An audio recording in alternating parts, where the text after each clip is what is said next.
Oh, are we here? Are we alive? Are you here? Am I here? Are we actually here? I think we're here. Let's get some game audio for Elden Ring. There we go. Hello, everybody. Good morning, afternoon, evening, wherever you're on the world. Hi, Lumi here, and we are back with more Elden Ring, where last time we completed the Deeproot Depths, we finished Fia and Dee's quest lines, and we are now moving on to the western part of the Altus Plateau to go to Mount Gelmir and the Volcano Manor that is up there, I believe. So yeah, pretty much today is just an exploration-focused stream.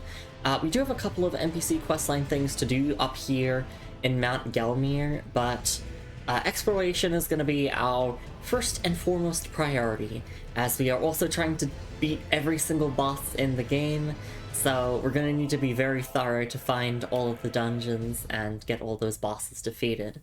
Welcome into stream, everyone. It's so lovely to see you all around. Hello, Moon. Hello, Telv. Hello, Sharky. And hello, Possum. Thank you for the head pats. Nice def number. Thank you. I'd like to keep it at this for as long as possible.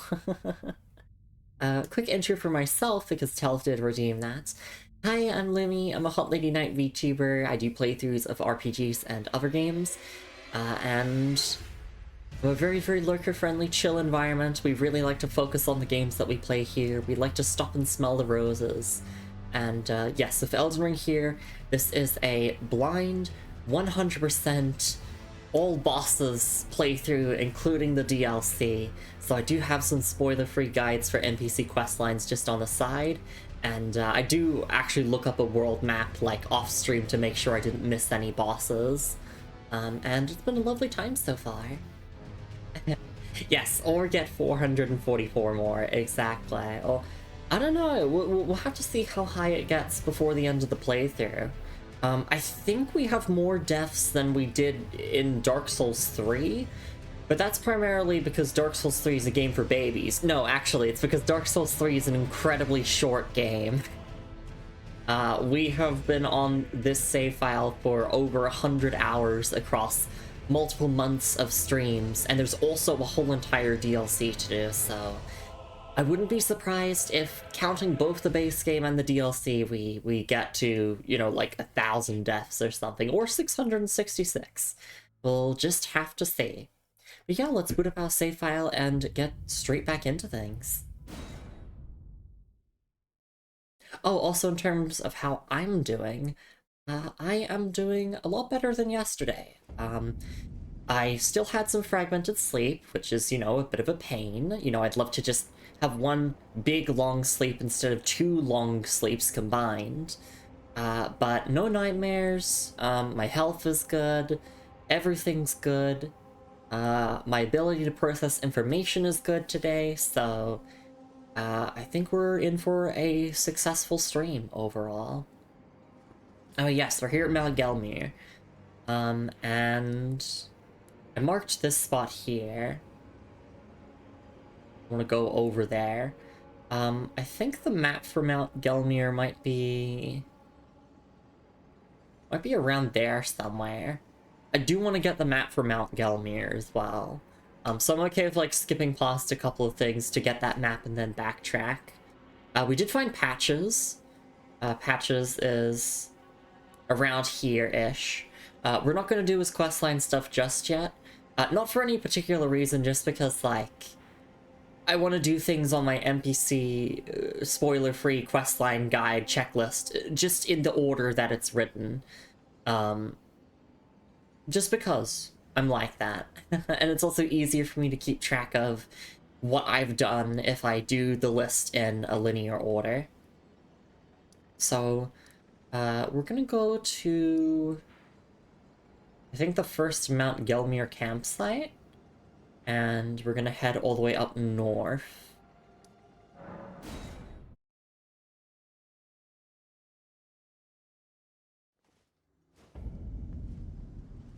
Pull up my inventory. No item descriptions I missed from last time.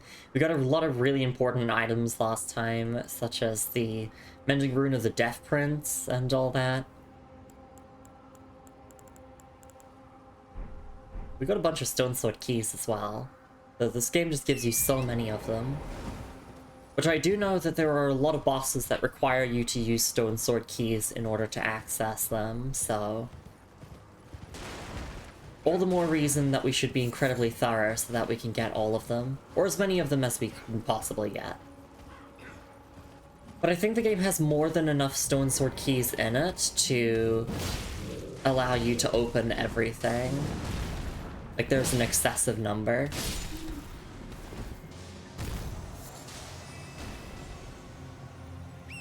So yeah, there's a note here from Patches where he's trying to lure you over to the stones here. We're just gonna ignore him. We'll come back to him later.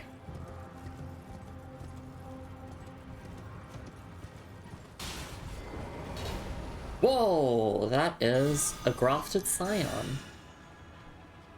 Well, we know that we can parry them to death. Just have to bait a specific combo. This is it. There we go. Now we can do a charge heavy.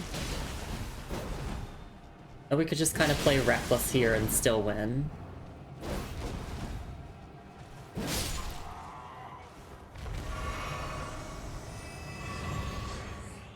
Nice. Soporific Grace, and Scavenger's Curved Sword. Nice. No skill ahead, therefore don't you dare. I'm assuming that's just like someone being like, oh, this weapon is for scrubs or whatever. Let's take a look at it. So yes, the Scavenger's Curved Sword is indeed a curved sword. Primarily dex requirements, and equal scaling at base. Let's look at the item description. Scavenger's Curved Sword. Unique curved sword, notched like shark's teeth. Weapon carried by corpse pillagers who prowl the sites of old battles. The blade is tacky with blood and covered in hefty nicks, making it totally uneven. Life can be sinister indeed, and the skill is Spinning Slash. Thank you for the patties, Tal. Yeah, not gonna use it, but it's cool that it exists. And yes, it does, in fact, have Bleed as a passive effect, which Bleed is really, really good in Elden Ring. It is ridiculously good. So, there we go, another Bleed weapon that we're not using. Because our arcane stat is terrible. We haven't even leveled it from the base value of 7. And I don't intend to... unless we become really, really over-leveled, then I'll start dumping points into Arcane. Alright.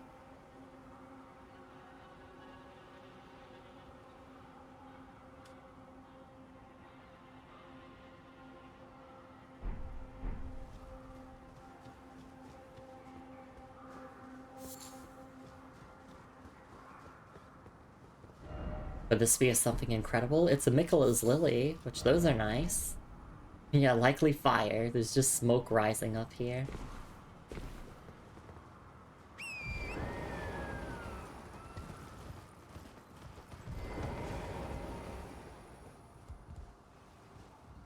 Yeah, so I want to try and head, like, either to the map of Mount Gelmir, or, like, to the very north of Mount Gelmir first. There's another player climbing that ladder.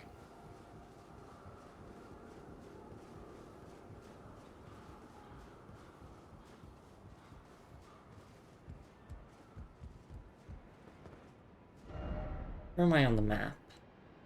Alright, I'm over here. Okay. Be wary of up. Oh, I see. It's more marionettes.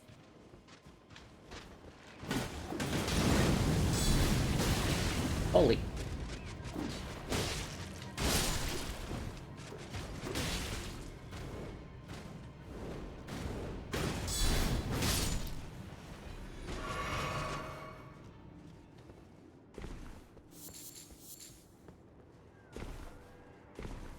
We can go up this ladder, or we can go this way, it looks like. We really are climbing a mountain, huh?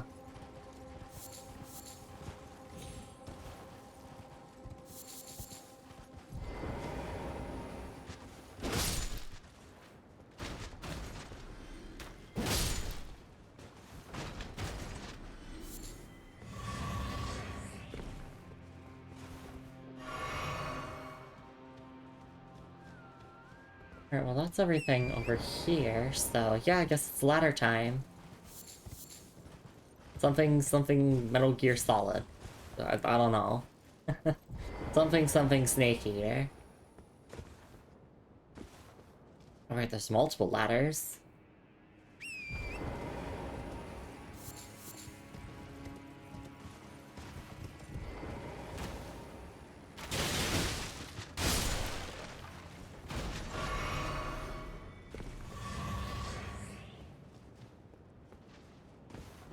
Pathetic sword ahead. Though I've been warned. The marionettes just killed that soldier.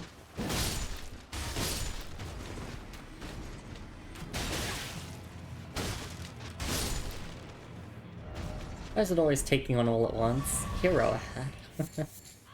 Sacramental buds are really, really nice to have, and there's actually a nascent butterfly there, which is a rare crafting material.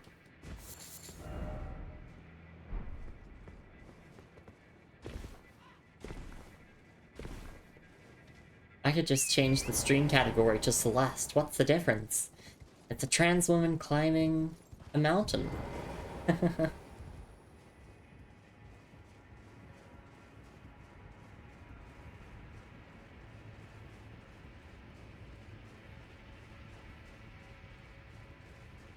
Oh. Yeah, I probably can't jump off there. I have to go all the way down the other ladder. Oh, there's a merchant here. Welcome, dear customer. Yes, right this way. Right this way.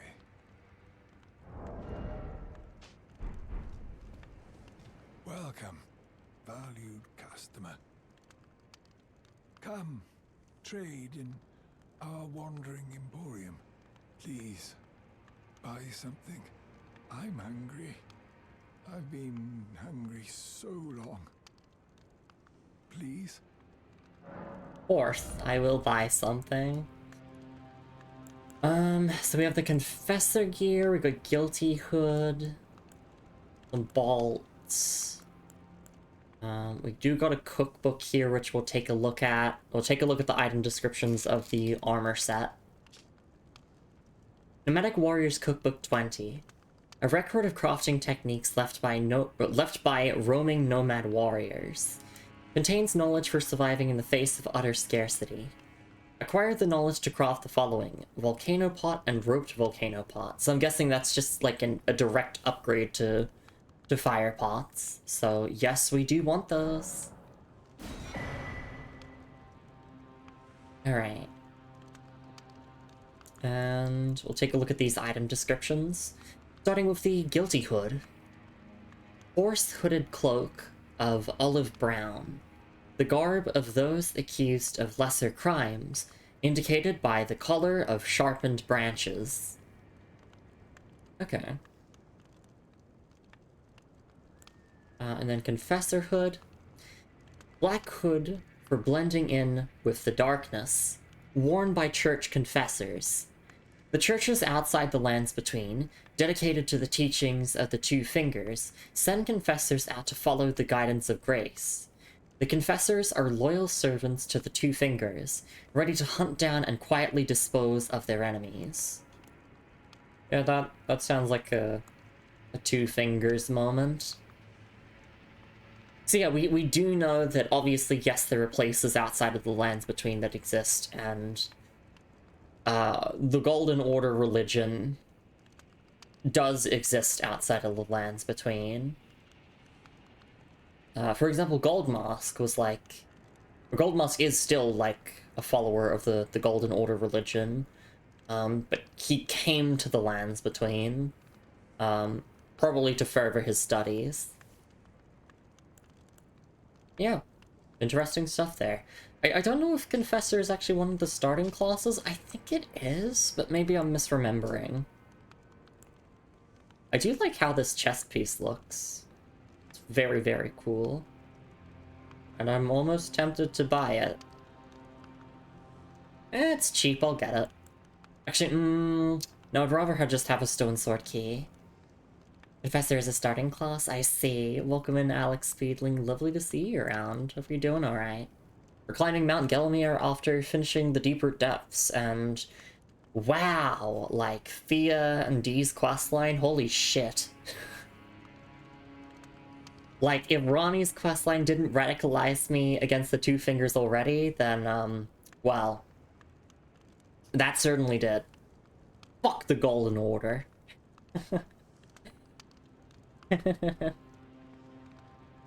Yeah, I know, I really, really like how this armor looks. I could probably, like, buy every part of it aside from the hood and try that on, but I'm happy with my drip already. Alright.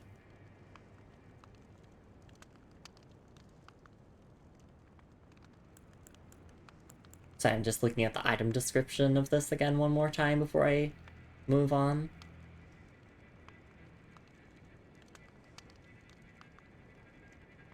Alright. Get the stone sword key. Ah. Hello. How nice of you to stop by again. Please. Buy something, won't you? Ah. How nice. Okay, well, I bought something off of you, so you can probably get some food now. Oh right, I was thinking off stream, a really funny run that you could do in Elden Ring. It's probably not as funny as I'm describing it to be, but like a bell-bearing hunter run where you do the full cosplay and you kill every single NPC that has a bell bearing. Don't worry, Jorkanon PvPers are lining his pockets with gold. I see, I see. Oh, I need to go higher up so I can get to that ladder, although I could just drop down from here.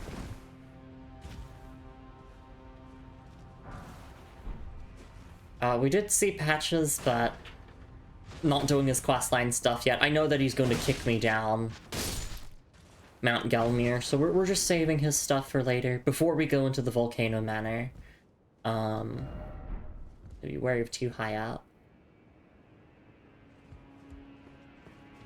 So that'll be fun. And I do know that Volcano Manor has, like, a decently long quest line there, just for, like, the location as a whole, and if you do the boss of Volcano Manor, then it cuts off the quest line. So we have to do the entire quest line and then backtrack to do the boss fight of Volcano Manor.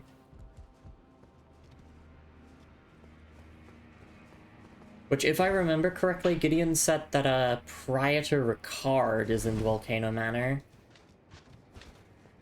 One of the demigods, of course.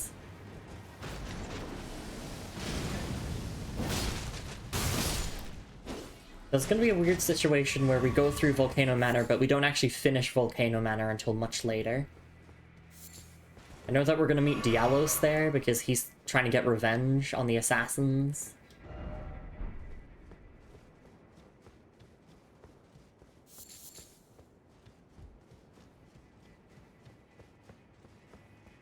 Definitely cool how Elden Ring lets you, like, actually feel as if you're part of a faction. And not just like, oh, I joined this covenant and it's just me and one other NPC in it.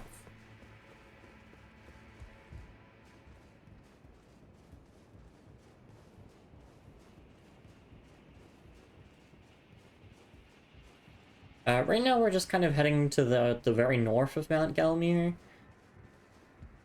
I definitely want to try and find the map when I can do that. I'm looking and I'm feeling as if it would be like over here to the west.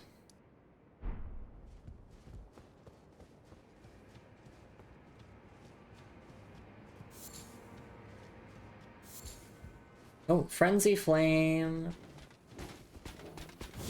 Good to see you here.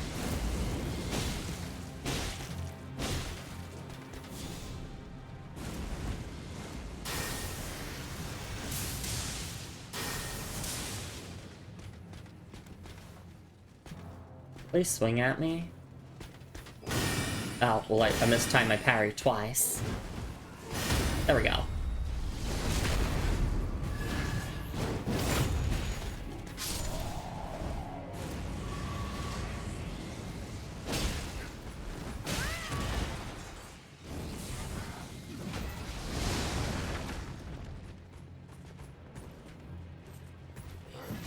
just do some outspacing here. Good old charge R2. Nothing beats charge R2.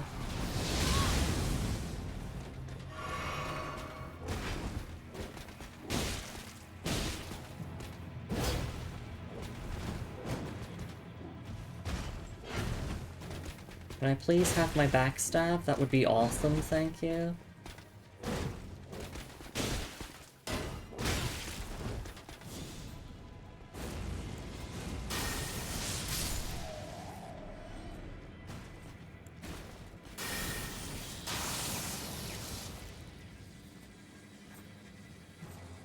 Come on, swing at me.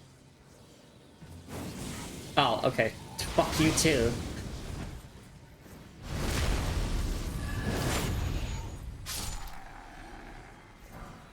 Golden Great Shield! Oh my gosh, I was saying I wanted one of those.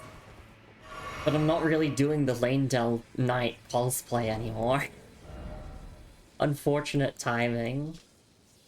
Golden Great Shield. Oval Great Shield made of gold, carried by knights who protect the royal capital of Lanedell. Knights of Lanedell are reputed for their sturdiness, exemplified by the shield's exceptional guard capacity. And it has no skill. Yeah, 34 strength requirement. As you can see, 70 guard boost, 100% physical damage negation. Yep, pretty standard stuff. But yeah, if I really wanted to be a Lanedell Knight, then I would probably want to use this. I don't really like great shields though, as I said, I like to be able to parry. Although guard counters are still very fun, don't get me wrong. I'm glad that guard counters exist to really give shields some extra offensive capabilities. Hey Looney, it's lovely to see you around as well. Hope you're doing alright. Alex said to me, this is the only place in the open world where the spread of Frenzied Flame has a clear cause. Okay. I'll have to keep exploring and reading item descriptions and trying to figure out what's going on here. But yeah, I'm happy to have this, even if I'm not going to actually use it. It's like, I have the full set complete now. I could do a full Lanedell Knight cosplay, but at this point I really, really don't like the Golden Order that much.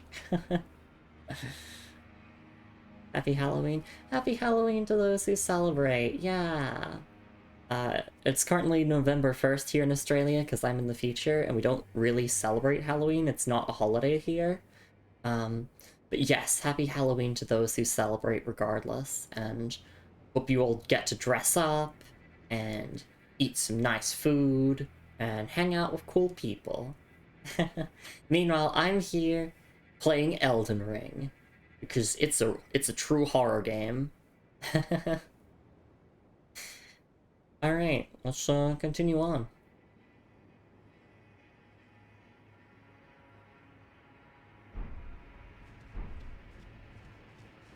I'm playing Bloodborne for Halloween? That's awesome. I will play Bloodborne within the next 50 years, probably. Kind of Sony's fault for not doing anything with it.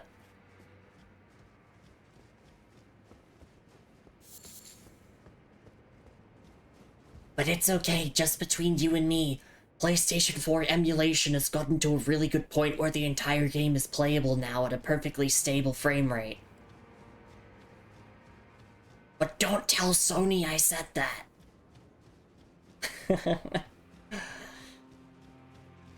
Hey, you gotta keep that hush-hush.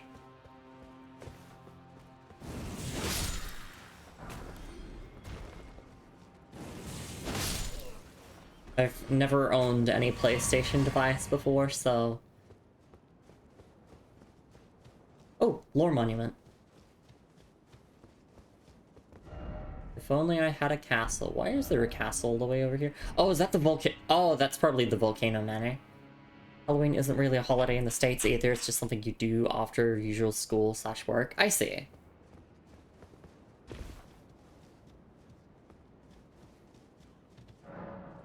Oh, I wanted to read the player message first. Despair. Okay. Now let's read this. The assault on Volcano Manor. The squalid, the sick, the blasphemous. A wretched, unending war with no glory. Oh, right, yes, because I do remember that Gideon told us that Volcano Manor, or like Mount Gelmir, is where like the most deadly battle of the Shattering happened. Like one of the most, you know, destructive battles of the Shattering. So this is just kind of elaborating on that.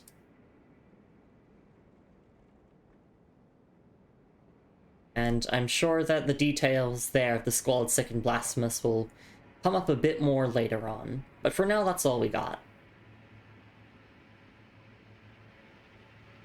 The Squalid, the Sick, the Blasphemous, a wretched, unending war with no glory.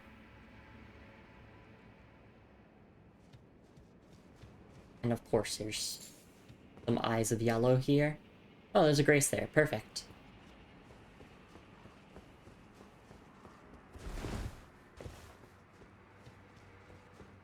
But no, like, people give you weird looks in Australia if you try to celebrate Halloween. They're like, what the fuck are you doing? We don't do that American shit.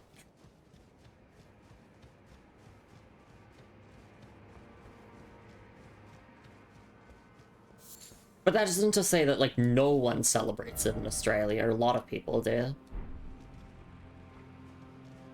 I'd say the general population doesn't.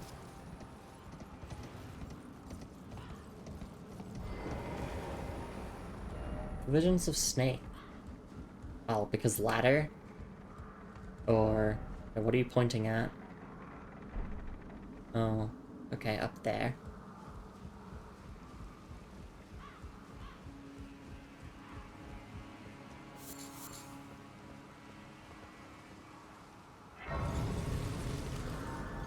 Just kind of climbing Mount Gelmir, finding the sites of grace. Oh, there's the map. Yeah, okay. I kind of wanted to just beeline for the map and then we can backtrack. So there we go. There's our destination.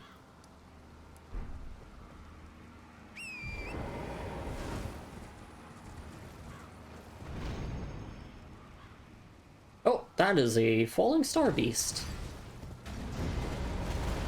A fully grown one, even. Aliens.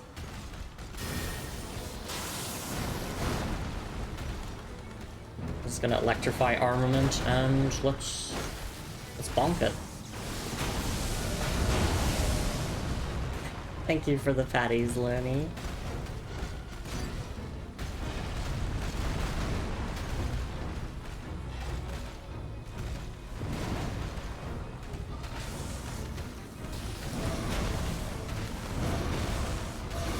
And I double rolled to dodge that? Nope, I didn't get the timing.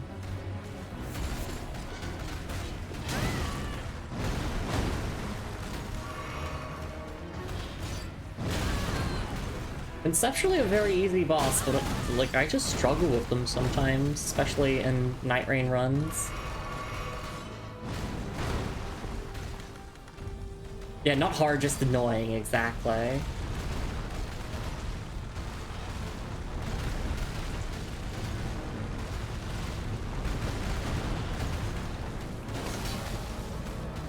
And then there's a tail swipe, and another tail swipe. Yeah, I think I'm gonna move down into the center part of the crater. See if... Do you not follow me down here? Is your AI broken again? Oh my god, how does this keep happening? I want to fight you down in the crater where it's a bit more flat. You know, the geometry is a little bit better. Yeah, I love... just HP tanks. I think you're meant to stagger them, and then there's a gimmick where you make them run into, like, the rock formations they make. But I don't know if that was added in Night Rain or not.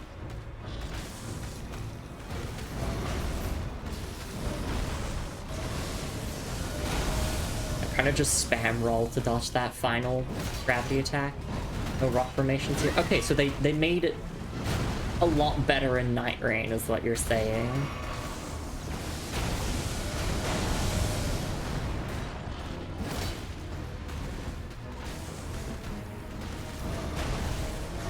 Yeah, because this is just tedious, is the word I would use.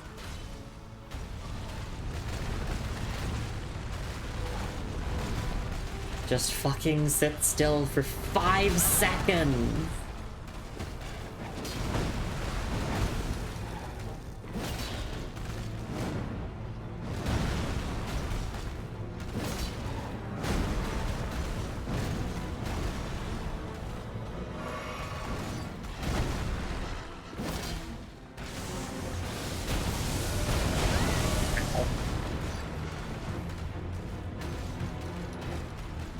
I don't actually know if they can be staggered. I'm just going for jump attacks anyway.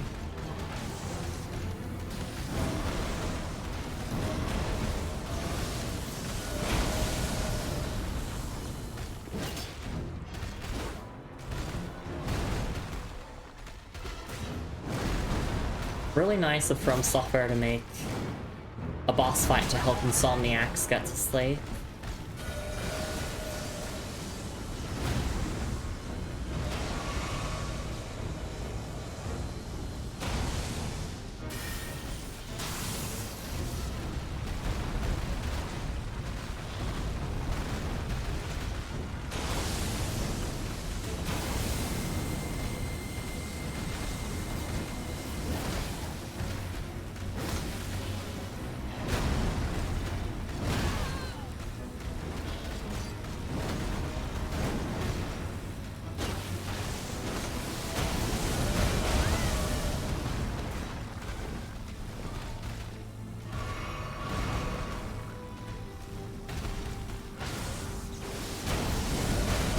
Oh, okay, right, that's a combo there.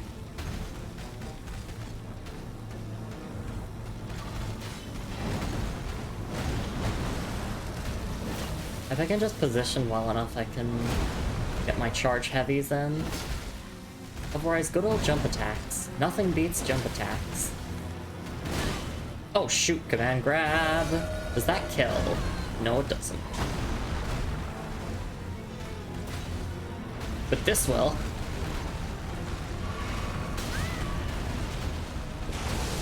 Gotta run. Actually, didn't check to see if you can use Torrent in this fight. Probably. Alright, I'm out of healing now, so...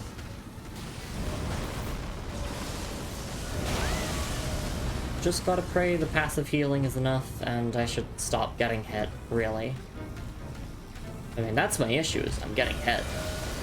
Oh my god. Oops, I meant to buff my weapon.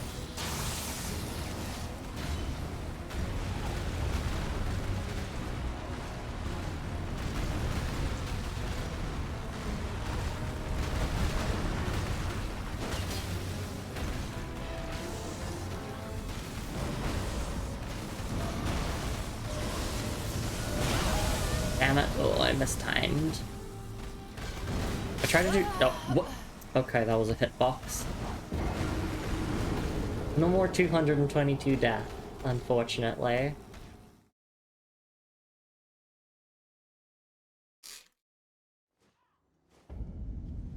Alright, we'll run that back.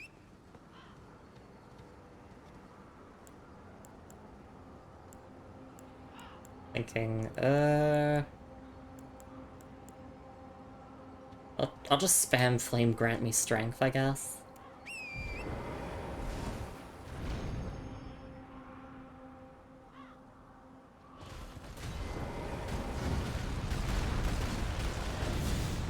Guess I'm getting hit here.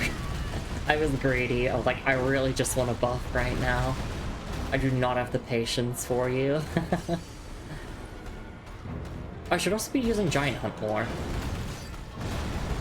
Kind of forgot that it existed.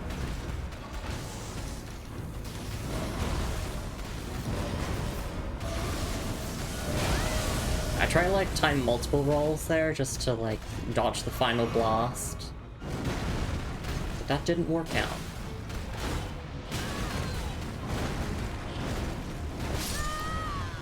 Well then.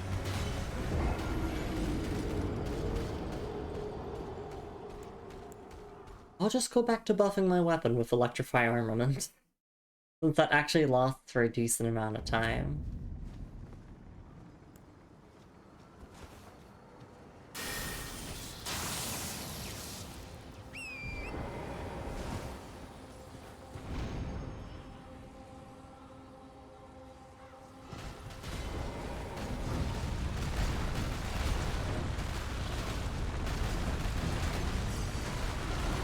No, actually, use Giant Hunt.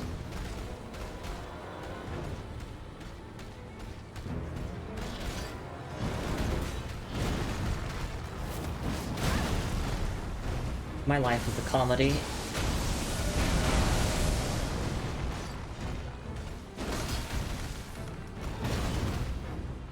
What? Huh?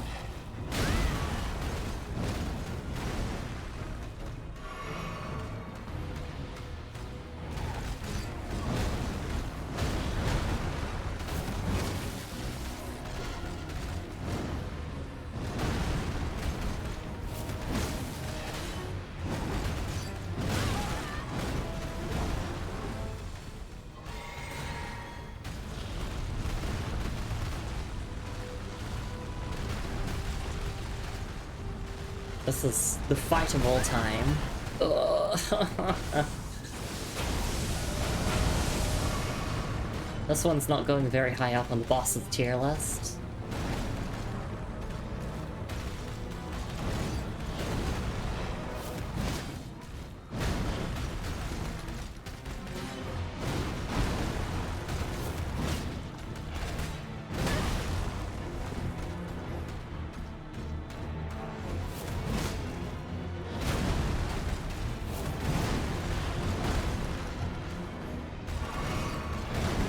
At least Giant Hunt is speeding things up a little bit. Finally!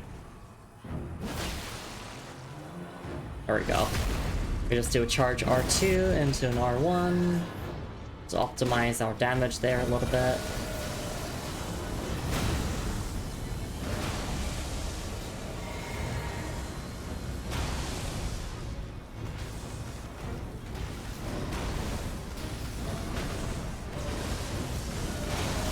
Yeah, see, I'd like to time 3 rolls there, which isn't stamina efficient, of course, but if it works, it works. We go 1, we go 2, and then go 1, 2, 3. Nope, I mistimed it.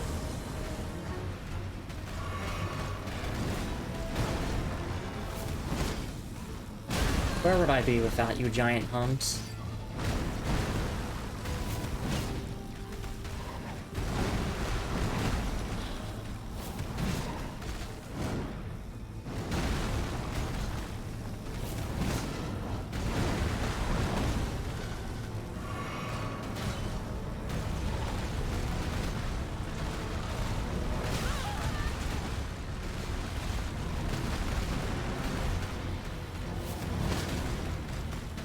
I wish they would just go into the laser beam attack, because that is just such a massive opening. I could get 2 Giant Hunts during that.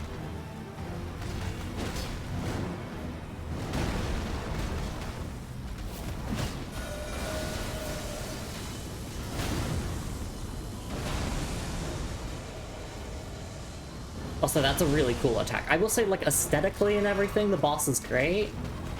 It's just an execution, it's kind of slow and boring.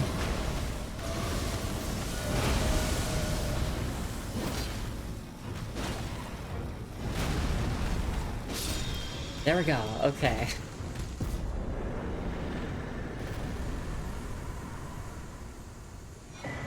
Somber Smithing Stone 6, Smithing Stone 6, and a Falling Star Beast Jaw. Thank goodness that's over. Comedy equals tragedy plus time, so if you think about it, this boss is really funny. It's true. Easter's pretty solid weapon. Yeah, I'll take a look at it. After we fall down here. Thank you, game, for not killing me there. Can I please dismount? I think... No, I can't level up. Aren't usable for that fight? Okay. I don't really know if it would help too much. I'd rather just be small and be able to dodge nimbly, but it's an option. Alright, Falling Star Beast Jaw. Part of a Falling Star Beast's jaw, hard and shining black, fashioned into a weapon. With its sharp point, this colossal weapon can skewer foes, and the unique skill is Gravity Bolt. Imbue the jaw of the Falling Star Beast with gravitational lightning, sending a bolt crashing down a short distance away. Can be fired in rapid succession. It requires intelligence, so I don't care. And yeah, it's actually a colossal weapon with piercing damage. Physical and magic. Before patch 1.07, the Jaws weapon skill could stance break anything in 2 to 3 hits. Now you'll sooner kill something before it staggers. Okay. That's cool. And it's also just a cool weapon in general. It's literally alien weapon. That's just the plot of Elden Ring. It's just aliens. Colonialism.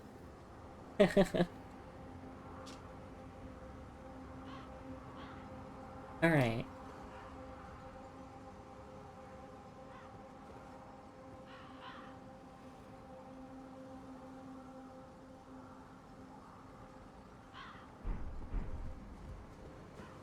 I guess let's just keep going ahead. I'm gonna prioritize getting the map. Oh, I should probably sit at the Grace as well.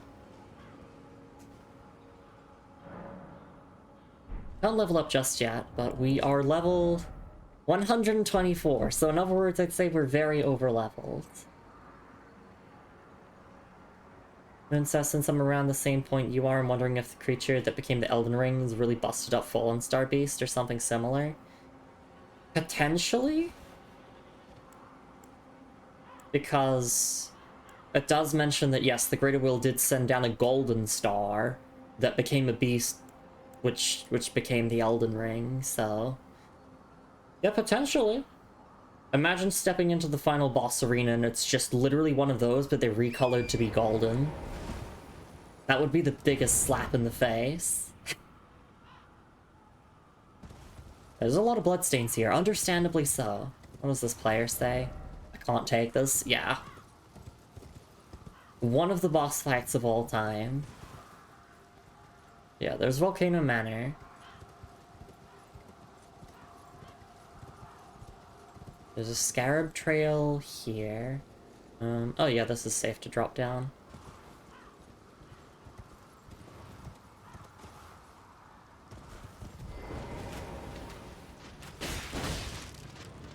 Golden Fallen Star Beast. You need to kill a few to get the parts needed for pants that give weakness, exploit 2, and crit boost 1. Exactly. Monster Hunter style.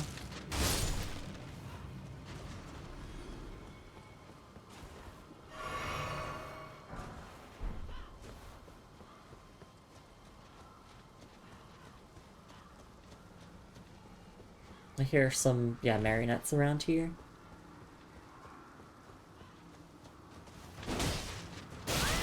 Ow.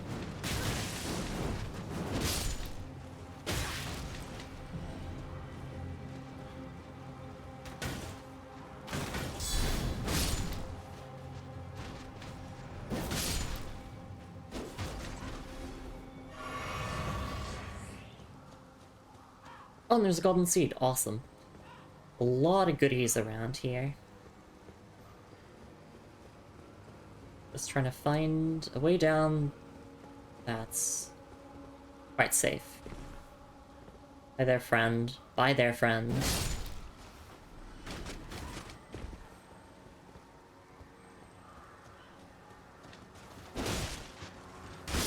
Just two hands, so that dash attack can one shot. There we go.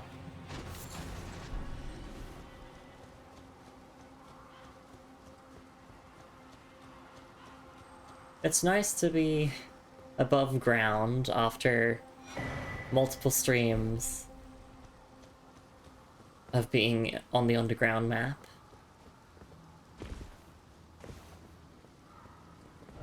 Time for item. Yeah!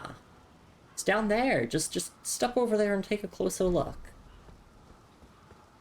I just want to check something. Not an item description. Right, I want to check the new fire pot that I can make. Where is it? In fact, I'll just go to the throwing pot category, that'll make things easier. Right, volcano pot. Creates heat cloud, causing continuous fire damage. Okay. Might as well look at its item description. Profitable item prepared using a cracked pot. Powdered volcanic rock is sealed inside. Throw at enemies to disperse a cloud of heat, dealing continuous damage to those caught inside for a short duration. Okay.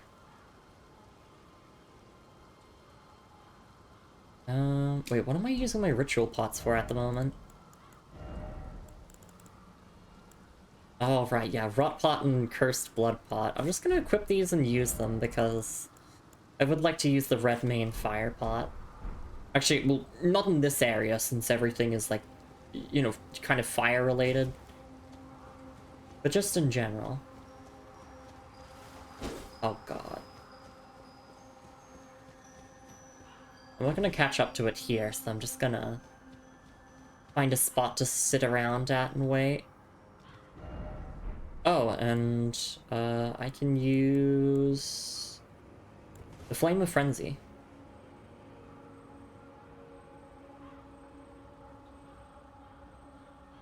I've gone through a character arc. Golden Older Paladin no more.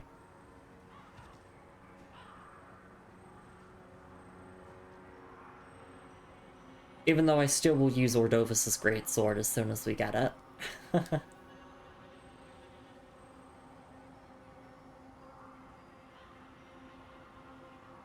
Alright, here we go, charge, and... there we go. Ash of War through and through, that's for bows, I don't care. This Ash of War grants no affinity to an armament, but imparts the following skill. Through and through, powerful archery skill using a great bow held in an oblique stance.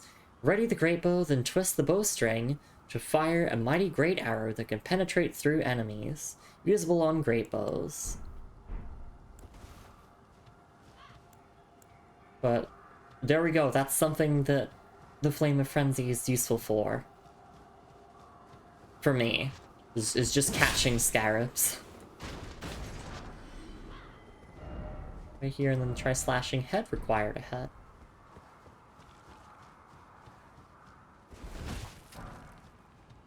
Yeah, so that's the entrance to the Volcano Manor. We're not gonna go there. We're instead gonna get the map, which is supposedly down here. Or I might not have my map marker on the exact spot, but generally we're in the right area.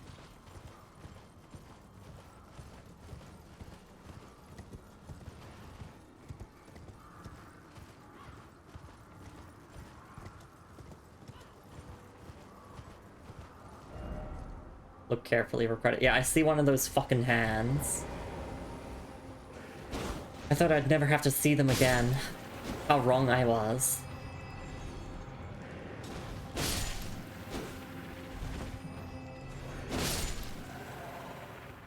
You might as well call them the AI art fingers, because they got too many of them.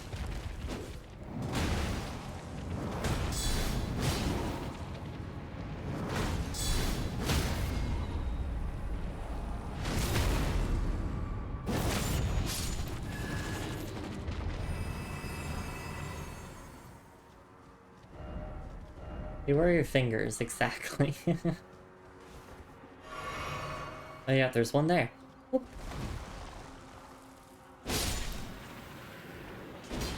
the very least they do drop somber smithing stones, which is really nice. I definitely feel rewarded for fighting them. As always, fingers. Hey Tox, it's lovely to see you around. Hope you're doing alright. Welcome to Mount Gelmir. Look, there's a flame chariot down there. I don't know if those are like guaranteed to drop from them or if it's just like first time you kill them you get it, but I appreciate somber smithing stones nonetheless. They're basically hoarding all of them for when we get Ordovis's greatsword. And I guess the Golden Order greatsword, except I'm like kind of mixed on using it since it's like a C scaling in Faith, and I haven't really touched my Faith all that much. Outside of like the first soft cap.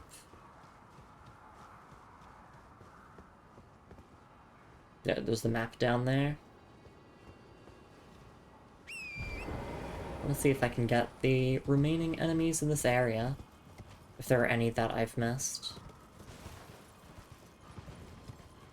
It feels like I've been pretty thorough. Or just ride around on Torrent, then you can jump up and surprise me whenever.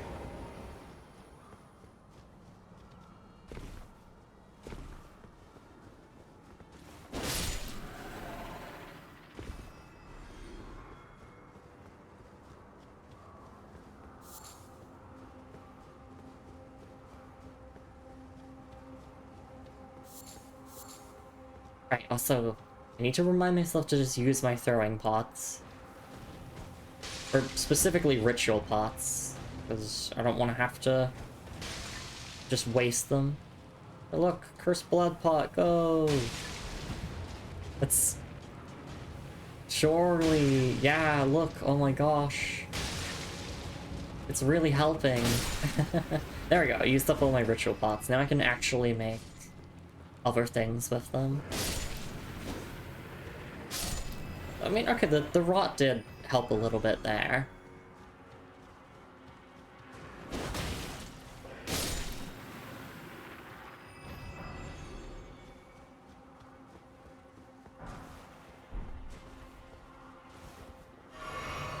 Imagine if I actually ever used the graces in this game. That'd be funny. I'd have to remember to actually use them. That's too much effort. I like my incantations that just buff my weapon with lightning or whatever.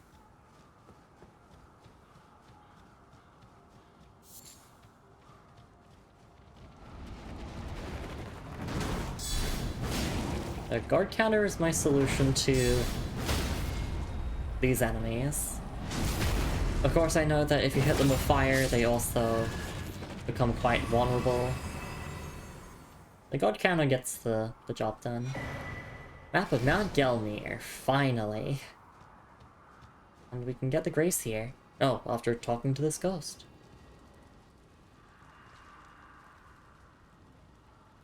Lord Rickard.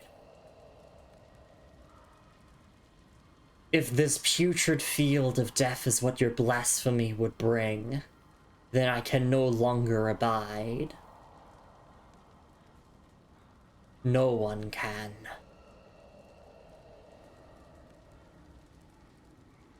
Okay, so yeah, we're establishing Ricard's character a little bit here.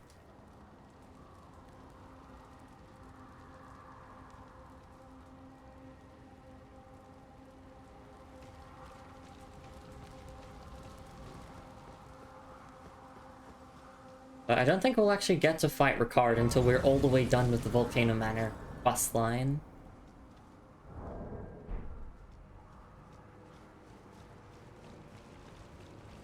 Alright, let's pull up the map. There we go. We have an actual map, Mount Gelmir. You can actually see where we're going now. And I can actually mark spots to explore now.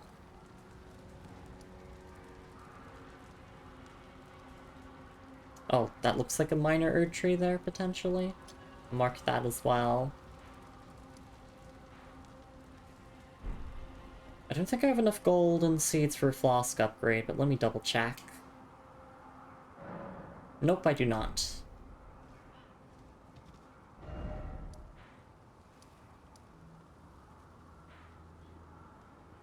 Let's go to this grace, and we will check the item description of the map as well, because it will give us some extra lore on Mount Gelmir. Map of Mount Gelmir and environs. Mount Gelmir, which houses the volcano manor at its summit, is characterized by sheer cliffs and ominous skies. These qualities only became more pronounced after the Shattering. Yeah, this is where the deadliest battle of the Shattering took place. Alright.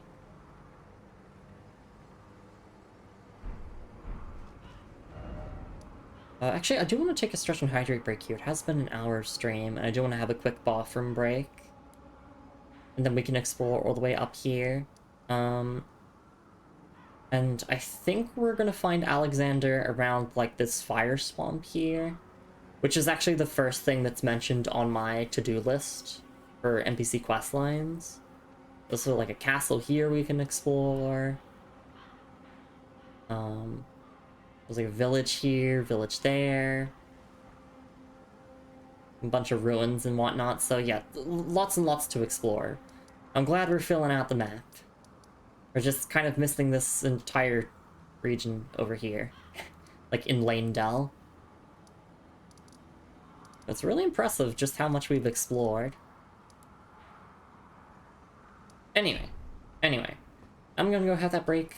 I'll see you all in a couple minutes, and when we come back, we're just gonna explore more of Mount Gelmir. Aiming to, you know, do all the bosses and all NPC questline stuff here, so obviously, we're not gonna get it all done within this stream. Absolutely not. But we're definitely gonna get a head start, and hopefully face some more foes after a short little break. I'll see you all then. Take care, everyone.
Alright, and I am back. Thank you so much for your patience, everyone. I really do appreciate it. Alright, let's continue on with our exploration of Mount Gelmir.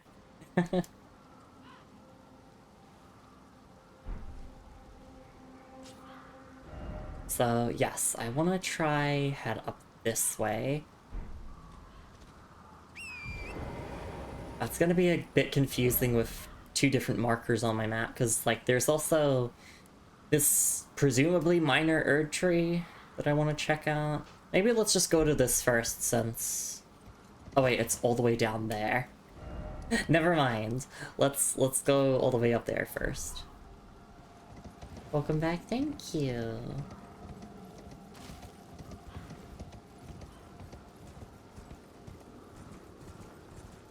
Right, yeah, this is the Frenzy Flame camp that we cleared out before, so we can just ignore it.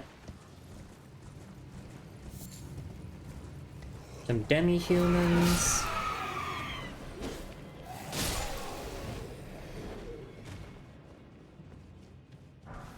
Poison grease.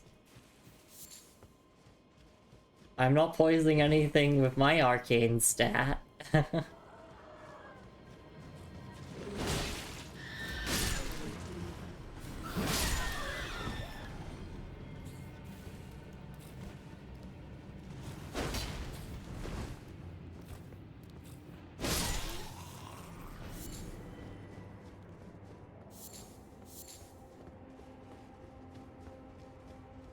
Is this a dungeon here? Yep, sure is. Before I go in, I just want to check the surroundings. But yeah, it seems like all there is to do is just that dungeon. Also, like, it's such a subtle thing, but I really love that when you approach your markers, they vanish. That you don't have to remove them yourself. Like, there's even some player messages saying, like, oh, you're like dungeon ahead. Volcano Cave. It's been a while since we lost it, like one of these generic cave dungeons.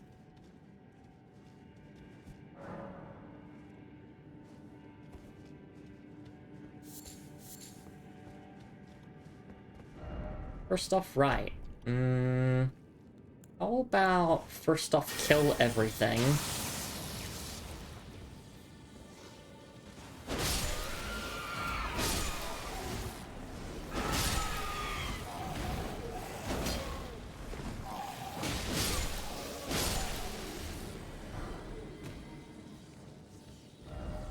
Boss ahead? Okay.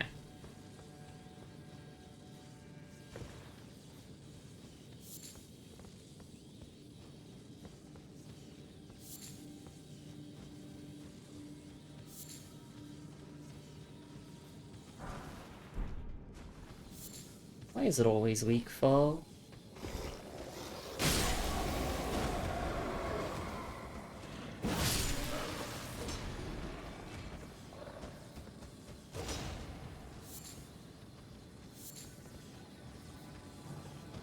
We could drop down there, or we go this way.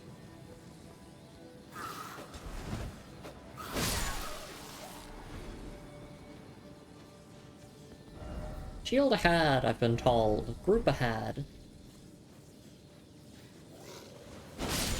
Considering that we one-shot everything, it's not really of much concern. You know, with our plus 23 weapon. I think we're very much overpowered for this point in the game. But like, I've just been doing all of the boss fights and whatnot, so... Just goes to show that Elden Ring becomes easier the more you play of it, and the more you explore. Why is it always liar? Yeah, because there's no hidden wall there. We'll take a look at all of our loot at the end of the dungeon, as we typically do. Or if, like, you know, we have a moment where I'm like, oh yeah, there's nothing really going on, let's just fill the air by looking at our items.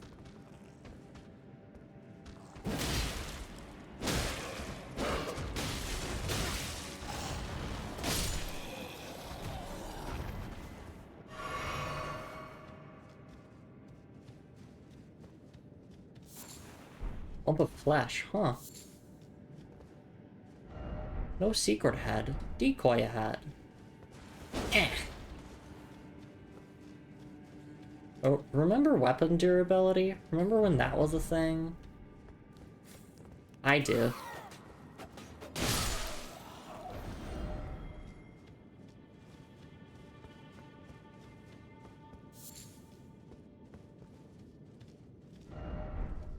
Okay. Arranged battle. Boss ahead. It feels like I'm almost at the end of the dungeon. I mean, they are meant to be really, really short, but still. Just double checking that I haven't, like, skipped over anything massive, but no, we went down there, we got the shield. Yeah, I guess we just go to the boss now?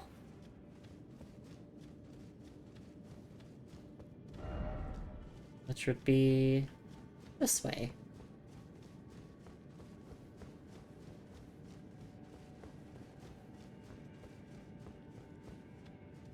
Well, no, this one says boss ahead there. I think I missed something then. Kind of hard when, you know, the entire cave just kind of all looks the same to me. Makes navigating absolute hell. Oh, there we go. There's the door. Likely demi-human. In short, be wary of giant. Okay.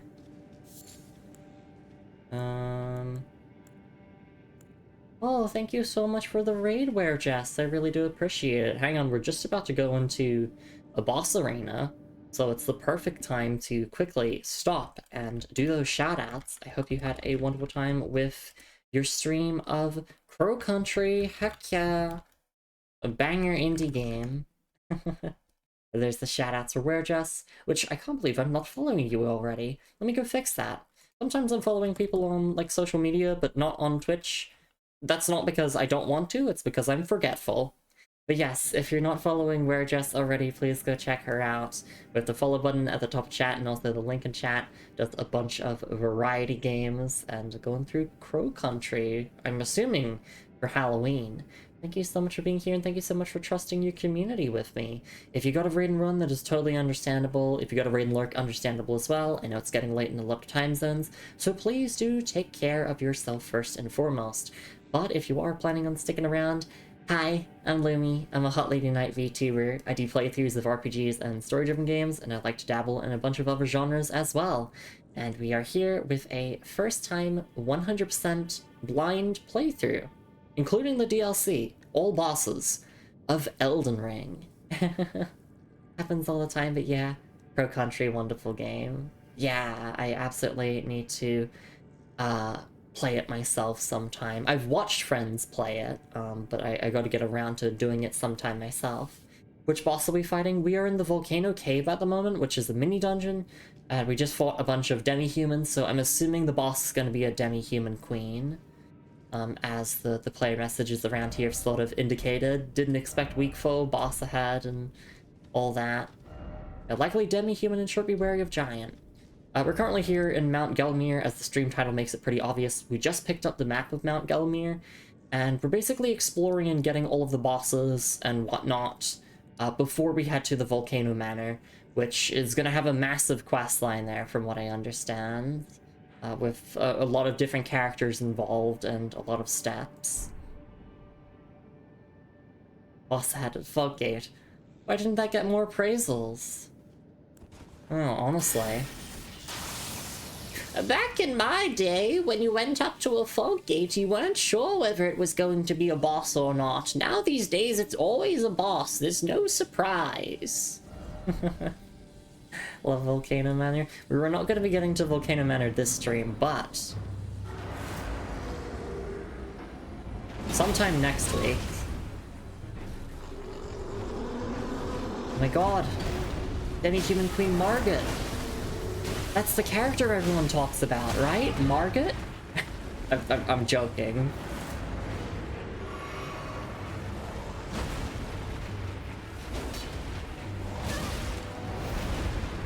Oh, Morgott.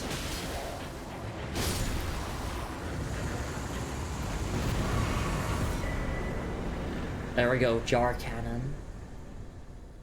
Everyone's favorite, Margaret. We have obtained this silly jar cannon. Yeah, why is it always weak for? Let's look at our item descriptions and then we'll head out of the dungeon. Starting off with the jar cannon, which counts as a ballista type weapon with no scaling at all. 34 strength requirement. Oh my goodness. Jar cannon.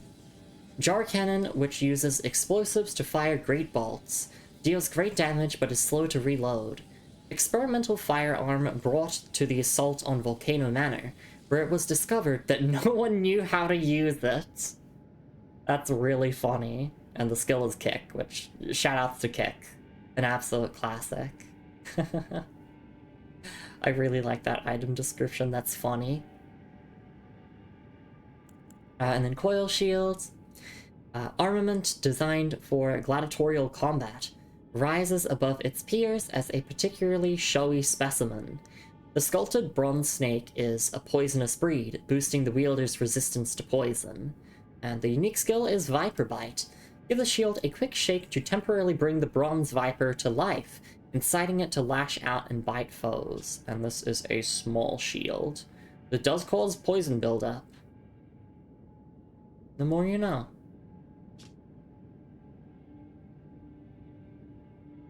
Alright.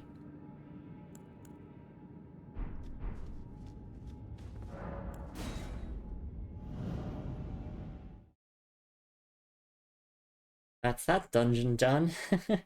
Pretty easy when you can one-shot everything there. The demi-humans are gonna be back.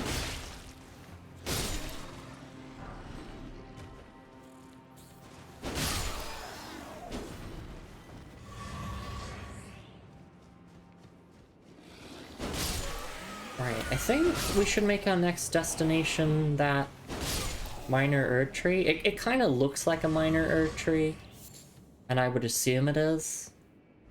It's just not looking too hot. So let me put my marker there.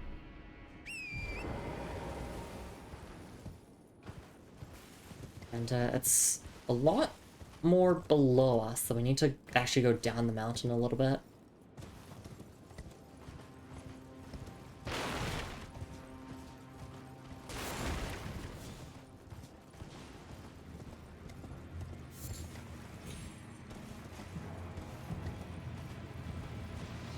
But I really like this area so far, it's cool. Climbing up a massive mountain.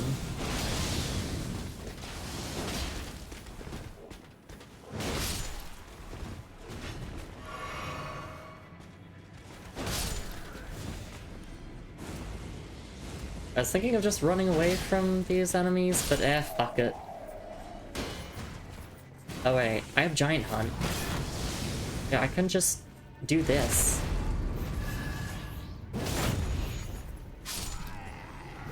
I can also, like, bleh, I can't do words. I can also just jump over attacks. This is Elden Ring. Gotta play offensively.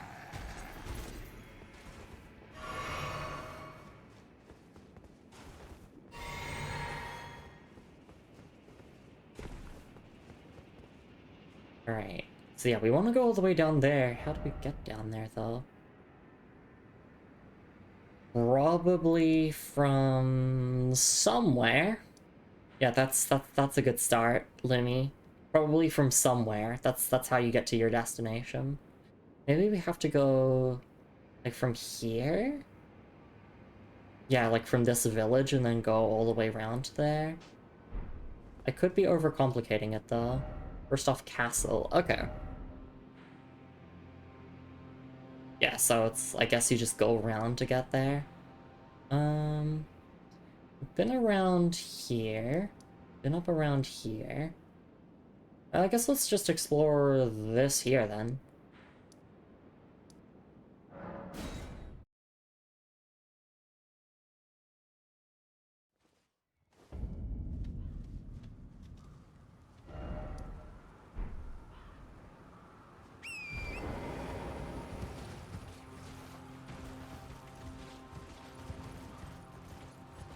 Oh, hi there.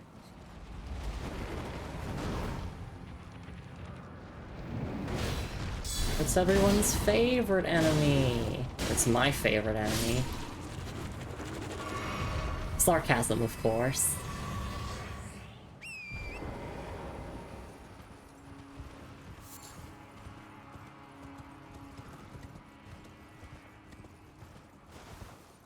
Alright, so how do we actually get all the way down there? I guess by going along the path from the road of iniquity? I'll just keep looking around. That was close. I'm always at risk of dying from falling.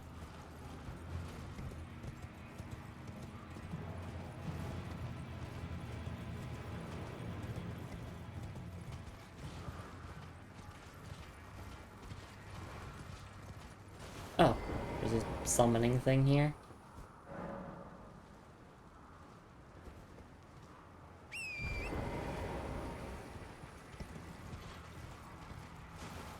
I'm sure if we just had... Oh wait, we can go along this way. Oh, wait a minute. Okay, I see.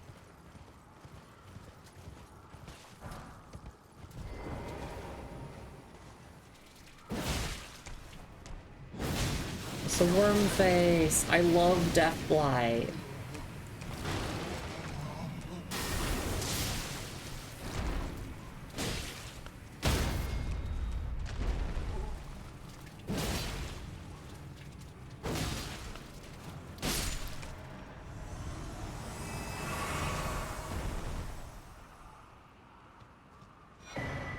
Oh, wait.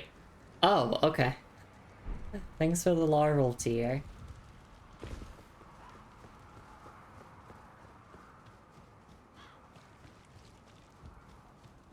I don't think I saw the original enemy transform. Oh, this is how we get to the tree here.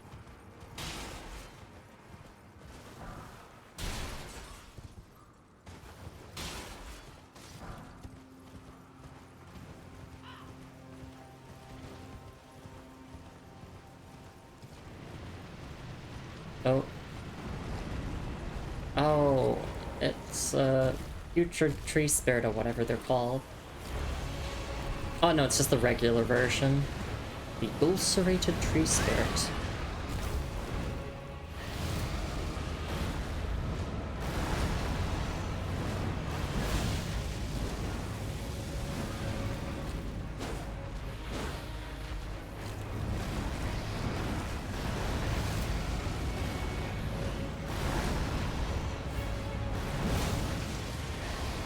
This one was just a Deathblight version. Yeah. I'll just imagine that.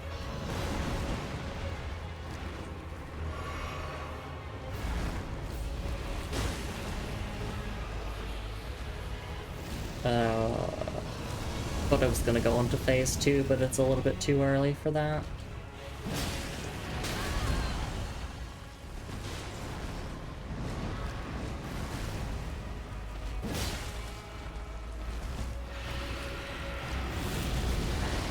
That's phase 2 now.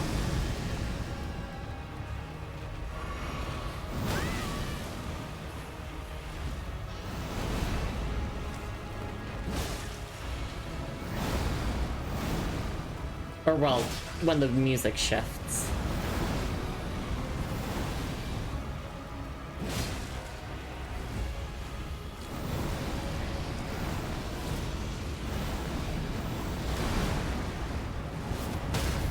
There we go. GG. Oh, nope. Thought I could sneak into full charge heavy against the riposts. Probably could have, I just screwed up my timing a bit. There we go.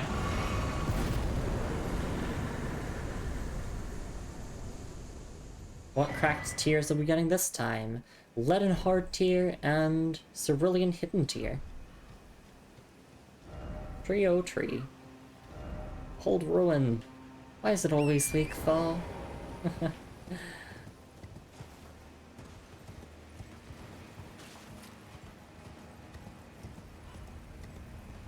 Oh, right, and... Oh, thanks for the golden arrows. That's the bridge from the other side. That's where we fought Anastasia, the Tarnished Eater.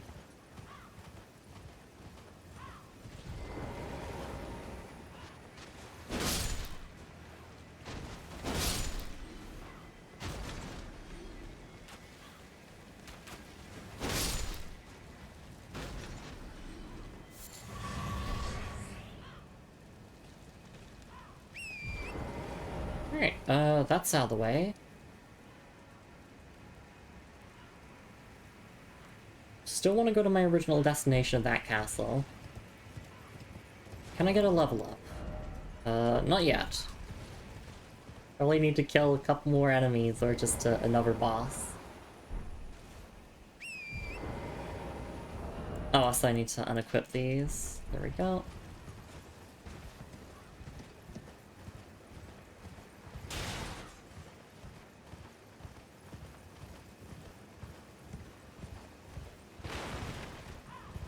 Of course, we'll take a look at the item descriptions and the functions of the tiers in a little bit, but I'm pretty sure I know what both of them do. Just from... Yeah, say it again, Lumi. Yeah, just because I've played Elden Ring, Night Rain. Really, you could just title this whole entire stream series, Night Rain Expert Plays Elden Ring for the First Time. It would be the funniest title ever. It's like, who in their right mind plays Night Rain before Elden Ring? Me. And why was that, you ask? Because it had Dark Souls in it. I mean, also because it was the latest FromSoft game. Case of one of these tiers. Probably cultural osmosis. Since we're at the Grace here, we might as well just look at both of these. Cerulean Hidden Tier. A crystal tear formed slowly over the ages where the Erdtree's bounty falls to the ground. Can be mixed in the flask of wondrous physic. The resulting concoction eliminates all FP consumption. However, this effect is only brief and will quickly expire. And this one just boosts one's poise. Okay. Don't really care. I'm happy with my current combination of just half heal and then passive healing over time. That's all I need.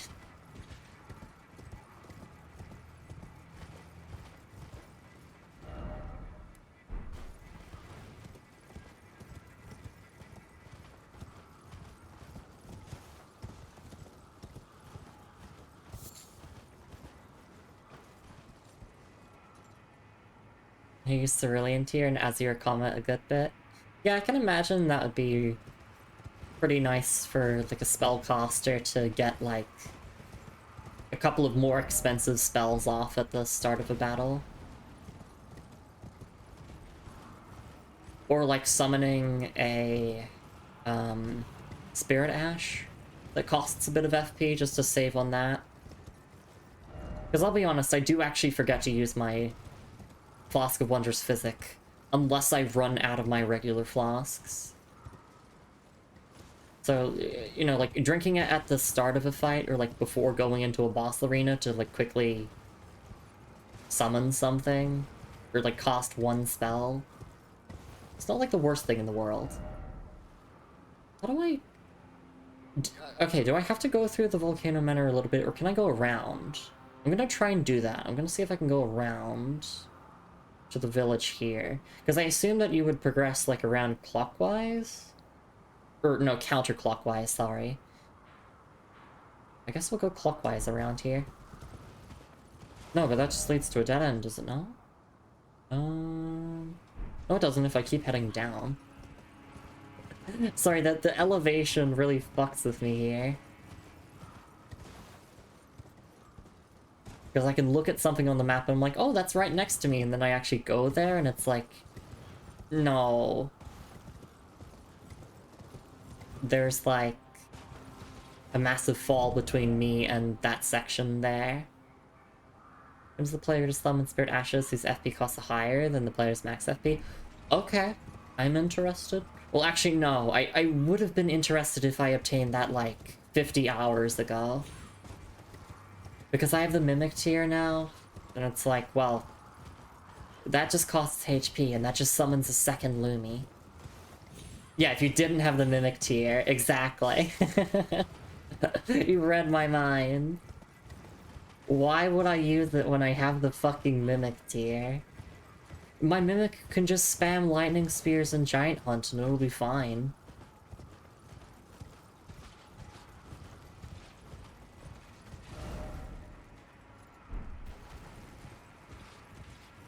I was definitely lost on where to go. So rather than trying to go to a specific spot, I'm just gonna wander around and like see where it takes me. But it does look like the most obvious way to go is like through the entrance of the Volcano Manor and then like go out, I'm guessing.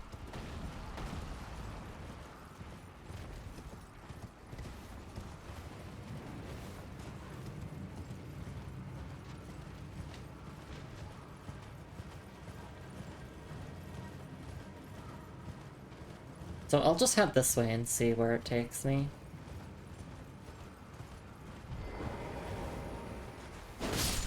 I do still want Raya to take us to the Volcano Manor. Because I believe there's dialogue where she, like, expresses disappointment that you didn't let her take you there. So we're gonna pass through the Volcano Manor, but we'll let Raya take us there when the time comes.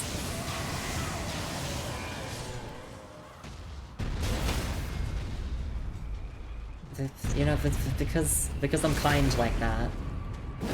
She wants to help, so I'll let her help.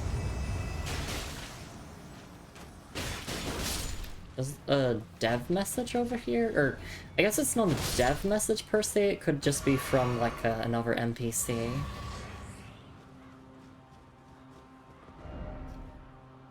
Oh my god, it's Alexander! I thought this a mountain of fire, but I hardly feel a thing. I'll have to head further down. Yeah, it's friend. I wish there was a safer way down.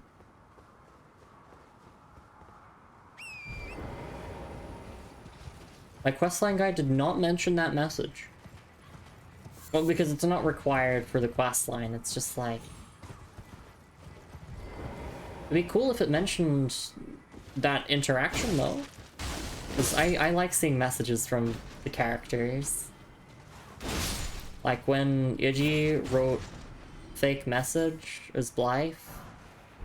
Or at least I'm pretty sure it was a fake message.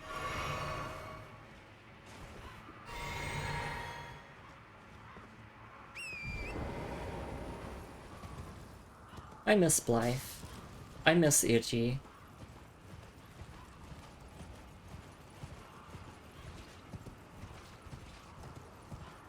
That's all. I just miss them both.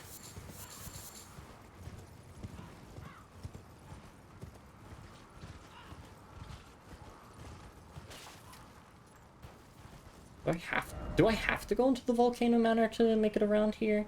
Because it seems like there's not any other way that I can think of. Oh wait, I can go through the ruins here, I think, to get to over here? Or at least, like, I can definitely go from here to get over to there. Yeah, I'm gonna go from Disgrace. I don't think it'll fuck up any quest lines if we walk into Volcano Manor. It's just like... I want to save Volcano Manor for later, you know?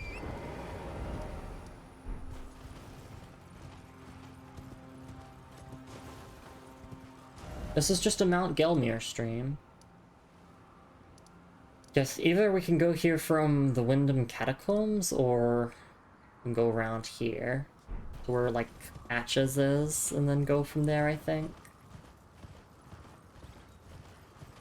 Right, I also explained before, we're not doing the interaction with Patches just yet, because I like to do my checklist in the order in which things are written. It doesn't actually fuck up anything if you do the stuff with Patches here first, but... think of it as us saving the best of Mount Gelmir for last.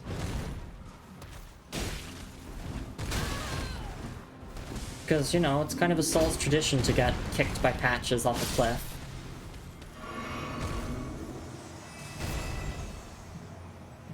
You know, I want to savor that, right? You know, he puts a message there and he's like, oh, look! Follow the rainbow stones! He better not call out to me. Because if he does, I'll feel guilty and then talk to him. There he is, he's just sitting there.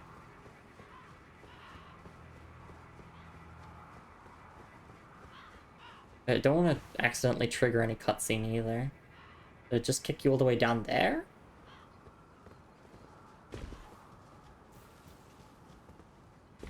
Well, Patch's kicks actually have special magic infusion in them, because they prevent you from taking fall damage, so... His kicks are actually very helpful. He even helps you get the Skull Lantern in Dark Souls 1. That's very kind of him. He's just misunderstood.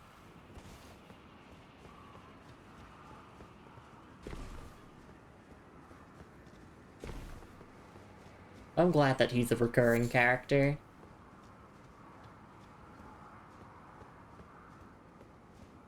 It's just nice to see a familiar face in a different land.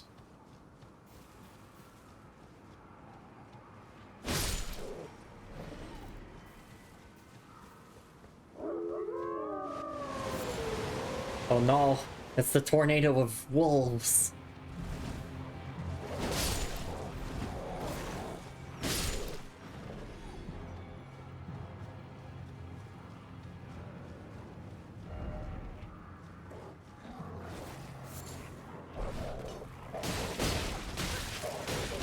One has golden eyes. Wait a minute, golden eye? Golden eyes? Oh my goodness. This game is actually connected to James Bond's. Sorry, I'm being silly. This looks like a hero's grave, I think they're called. It's like a special type of dungeon. Which, yeah, we can do that. Not really what I was looking for, but... Dude, this is why I hate the map sometimes, because... Seek Grace. Because I'm like, oh, I could travel along this here to get over to that village there.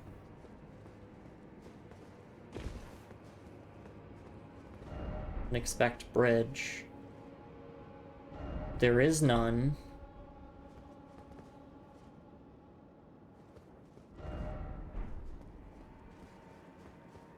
But technically that formation is here, it's just below us? Looks like it. Oh, that's a golden seed down there, it looks like. Anyway, I guess let's just do the hero's grave. Since that's part of doing all bosses anyway. Visions of a hero. Ooh, item ahead. That way? Oh, wait, up there! Huh. How would I even get up there, though?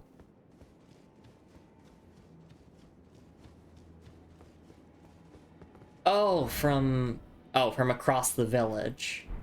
Okay, no. So the map isn't wrong, it's just... I'm approaching it from the wrong direction. Doesn't matter, it's dungeon time. No necessary item ahead, still no joy. Okay.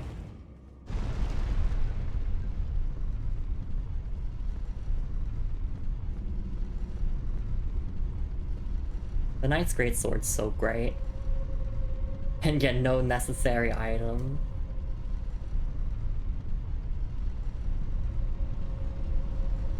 I can't wait to see what loot we get here. What does this one say? Injustice. Oh, the Beast Eye Quivers. Oh! Okay, yeah, so this is part of the Beast Clergyman's quest then. If we're trying to find a death root here. Which we've done, I think, 6 of them so far? 5 or 6. I think we've done 5. Another point into endurance, thank you. So we're getting it to 45, and then it'll be at the soft cap for stamina, because of Radigan Source Seal, it'll be bumped up to 50, because plus 5. And then we're gonna get strength to 50, which will then be boosted to 55, and then we're gonna get vigor to 55, so it'll be boosted to 60. And then from there on, we can basically throw some extra points into Faith and Arcane, and then that's kind of the build already finished.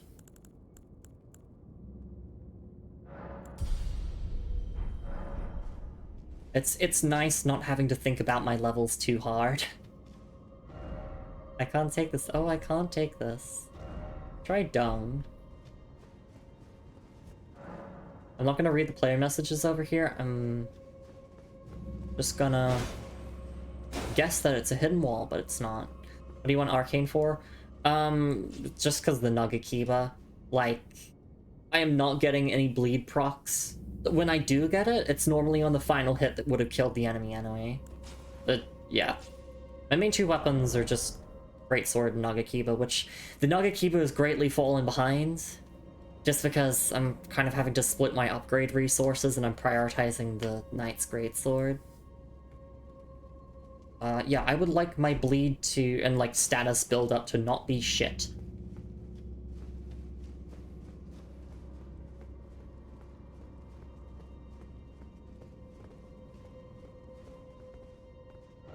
Visions of victory, but tears ahead. Why does it always help me?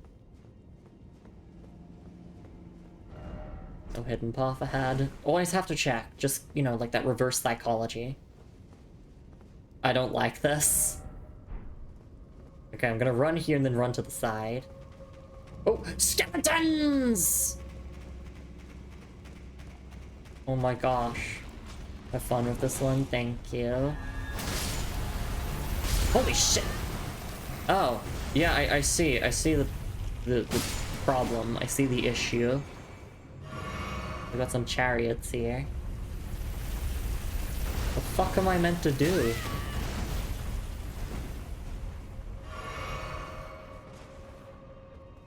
Can I just throw lightning spears? Nope. I just have to run.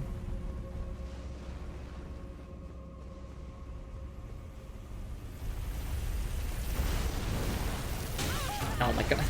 I'm trying to run alongside it so I can get to cover quickly. I wonder if... This might seem really dumb, but I'm gonna try and block. Yeah, I knew that would be really dumb. Of course, you can't fucking block something that big trying to roll you over. Alright, please turn around. There we go. Come on. Come on. Jump! Oh wait, the lava doesn't insta-kill you? Oh, okay. I don't know why I was operating on Mario logic. First off, I can't take this.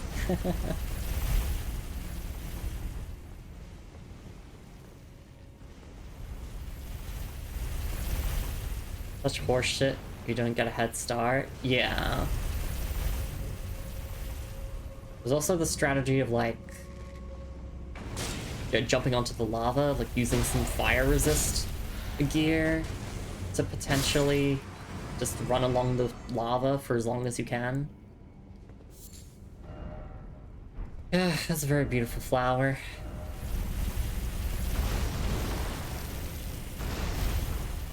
Oh yeah, quick step bloodhound.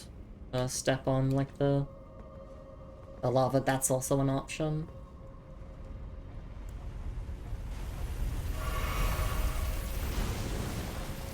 Oh my god. Great, thank you.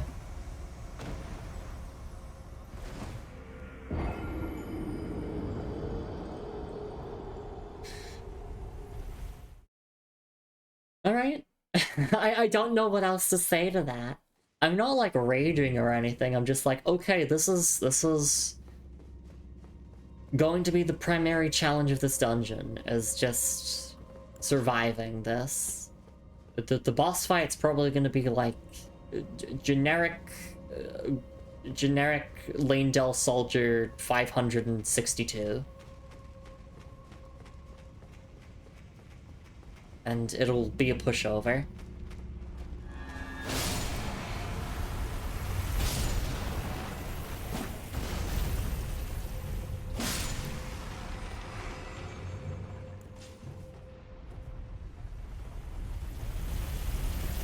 Actually, no, I'll just keep my Nagakiba out, because I need to use it on the skeletons anyway with Sacred Blade.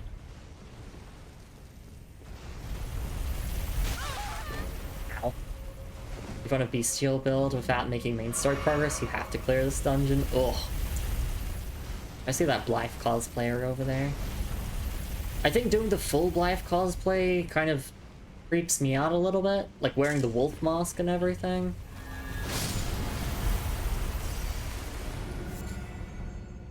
I'm just wearing his armor in his honor. Look, speaking of Blythe cosplays, there's another one. So they just turn around at this point now. The fucking evil ass chariot. Wait, that's the Dark Souls move. That's the funny Dark Souls skeleton move, kind of. Pathetic sort didn't expect sacrifice, but recklessness. All the more praise the strange. Yeah, that skeleton fucking leaped out there. That skeleton didn't want to be here either. Black Mosk and Raptors, Black Feathers is common, I say.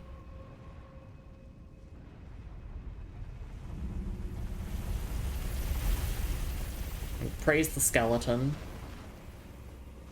I thank them for their noble sacrifice. And I thank that one for their sacrifice.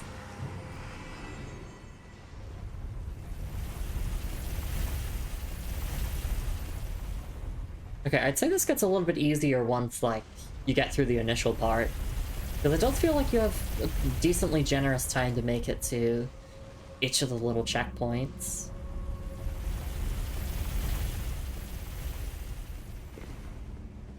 Gonna make the jump here.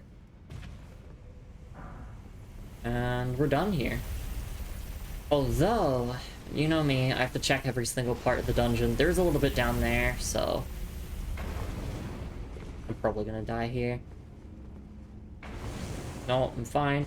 Oh wait, that lava barely damages you. What? Keep moving, don't give up. Likely futility. You know what? This is non-existent damage. Turn back.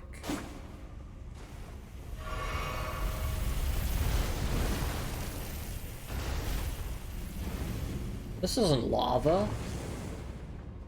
This is a poison swamp. Please don't roll over here. No. Oh wait, I'm fine. All good. I don't actually know if this continues on down here. It looks like it does. Great lava shear damage for more encumbrance, yeah. Just roll around in that lava. Oh, fantastic.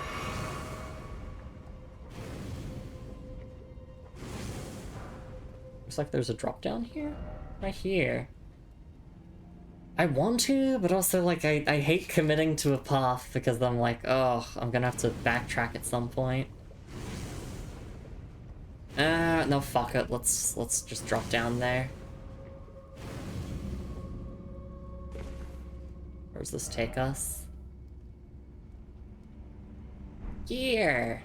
Why is it always high road? We drop all the way here. And if that killed me, I would have laughed. No lever ahead. Oh. We just open it. Huh. That's not the end of the dungeon already, is it?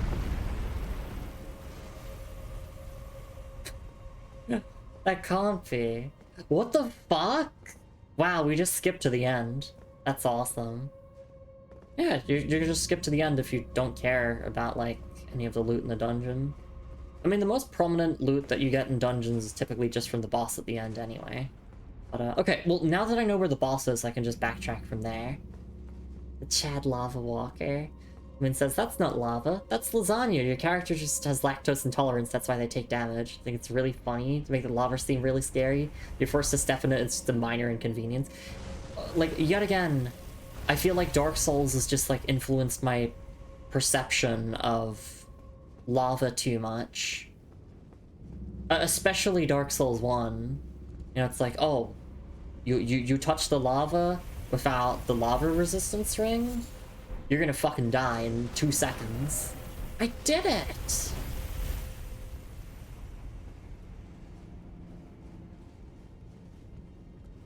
We could just warp back to the beginning of the dungeon. That's also an option. Because, I mean, climbing all the way back up here sounds miserable. It looks and it sounds miserable. Except we can't teleport back. Right. Right. I remembered because it's a dungeon. Ugh.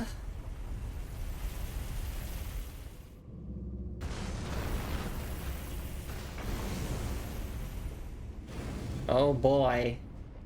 I'm kind of preparing myself to add a death to the death counter. Yeah.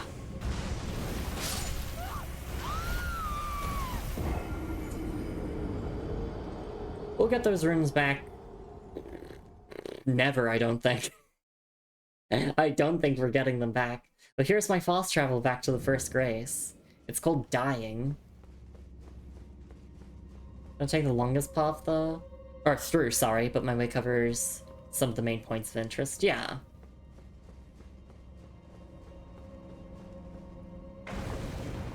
You really don't have to pick up every single item. I say, trying to pick up every single item. That's the way that I play.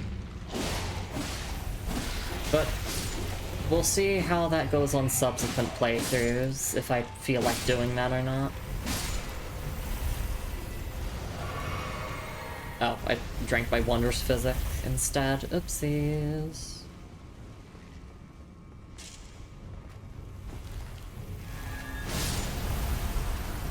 I do quite like platforming over to get to the safe points. Goodbye, skeleton.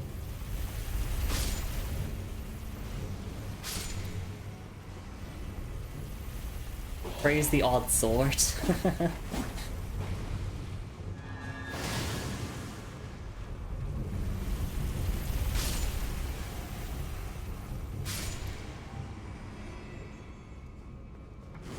Okay. We can go. We'll go this way and see where this takes us. Then it says, mod I played made the orange charred ring a passive effect rather than an equipable one. I played very early version plus did DSR gadget stuff, so it didn't work. Put on gear to tank the Isle of Lava and prayed plus rolled, and it worked just enough to make it. There is a YouTube video, I don't know by which Souls YouTuber. Be wary of left, by the way. Where basically they tried to figure out if you could go all the way across the Izalith lava lake without the orange charred ring. You absolutely can if you stack enough buffs and armor and whatnot. But it's cool that, like, technically you don't need the orange charred ring.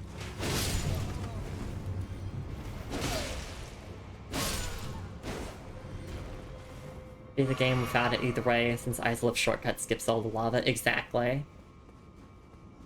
Even the devs knew how bad of an area it is. I'm sorry.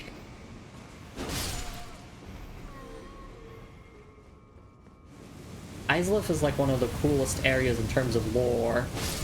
And I do kind of like the Izalith boss rush. Kind of. It's nice to just get all the fights out of the way, but then it's like you go to Bed of Chaos and that just kind of leaves a sour taste in your mouth at the end.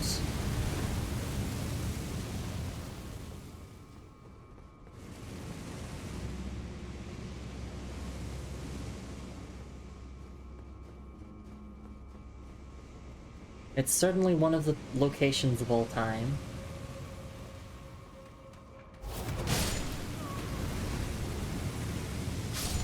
Oh my god, poor Noble. My projectile weapon then attacking ahead. My bow. I don't need a bow. I have lightning spear. Okay, yeah, that did count for the hit.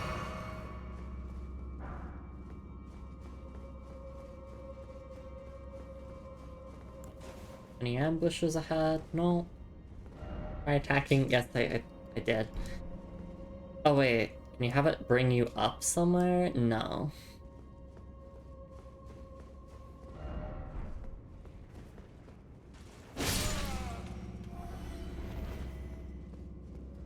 I'm checking the corners. Yep. There's a page.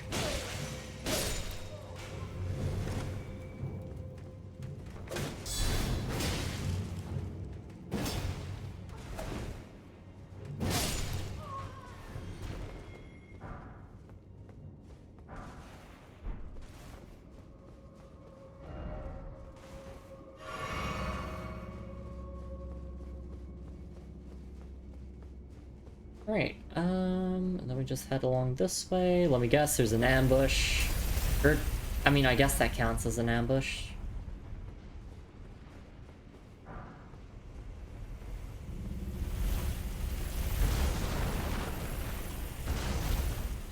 This probably is just a dead end, but it wouldn't hurt to check anyway. Oh, yeah, there's an item. Stone sword key. I'm glad that they can't get you all the way at the very end here. Oh my god, you fucking evil thing. Thank you, Gelmir hero. Very cool. Oh my god. Please.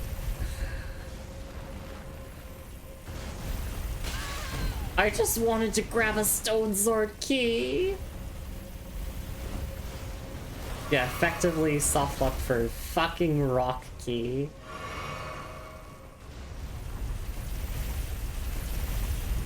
Oh my god, okay. I'm double checking all the stuff around here. Yeah, we got all of this. Just backtracking a little bit. But we will continue through there in just a second. Yeah. We got everything. There is a message there, but I'm guessing... Oh, no, it's not a message. It's just, the glove wart that we picked. But I was going to say, let's head over to this message. It's gonna say something like liar ahead or hidden wall ahead. I'm gonna bonk the wall, nothing will happen, and then we'll move on.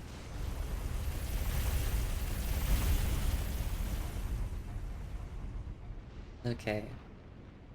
I'm gonna wait until it passes me. I kind of hate you. Yeah, watch my aura, exactly.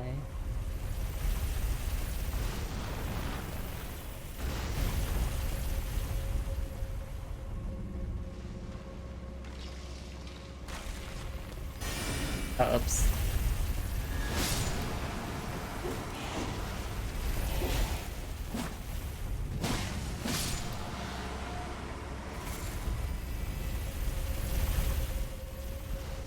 Leroy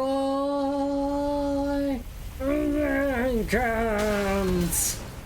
We may. Oh, no, no! I hate these things. They scare the shit out of me.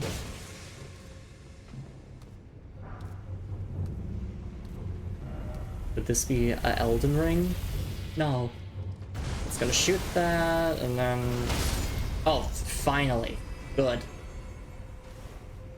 Well, the chariots are on my side from time to time. Mantis Blade. Nice. I don't know if that's like a guaranteed drop or a rare drop.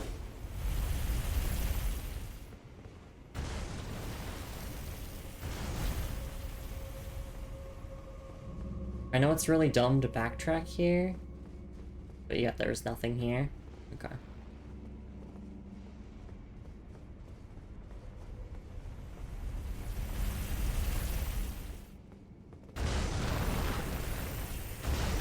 Alright, this is the last part of the dungeon, right? Yes, it is. Oh my god.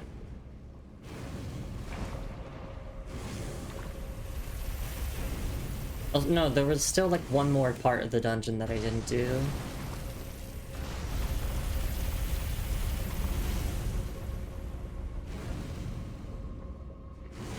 What I'll do is... Oh my god. I'm gonna fucking die here. It's over. Goodbye. I loved my life while I had it. Yeah, I'm out of healing. I'm cooked. Here. No. Please let me on. Let me on! Okay. Well then, we're in a situation. I can say that for sure, and shit, there's nothing that I can really do. The warming stone. I would love to just fast travel back to the Grace and start over again, but that's not an option.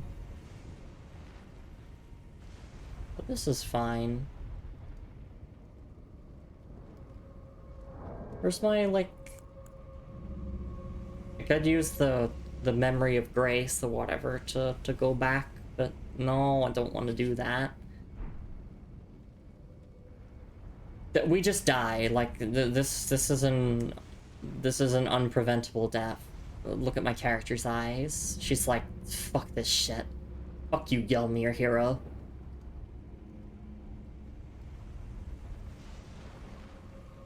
Yeah, look, either we forfeit some runes or we take a death here. I mean, either way, we're forfeiting runes, so... Memory of Grace it is! The first time someone has ever used this.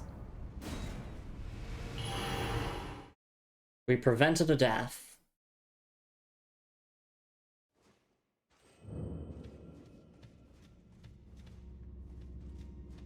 Okay then, let's look at our item descriptions. Starting with the Mantis Blade, which is a curved sword.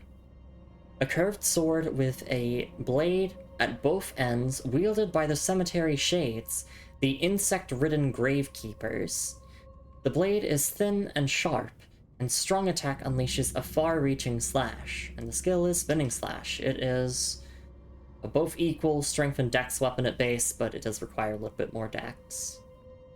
Okay. I mean, there's a little bit of extra lore in the Cemetery Shades.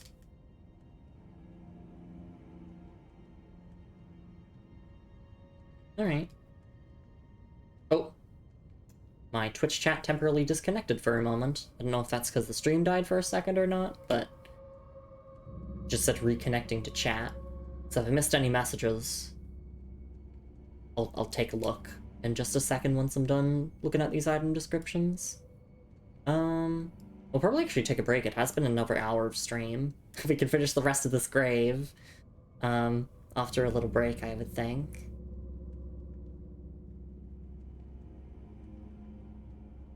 Alright, and then Grave Glovewort 7. White flower that blooms in catacombs, each a soundless bell used to summon spirits. Strengthens ashes to +7. Spirit tuning is not merely the simple act of imbuing strength, it is an art that lies somewhere between tuning an instrument and conducting a conversation, leaving both parties enriched. Okay.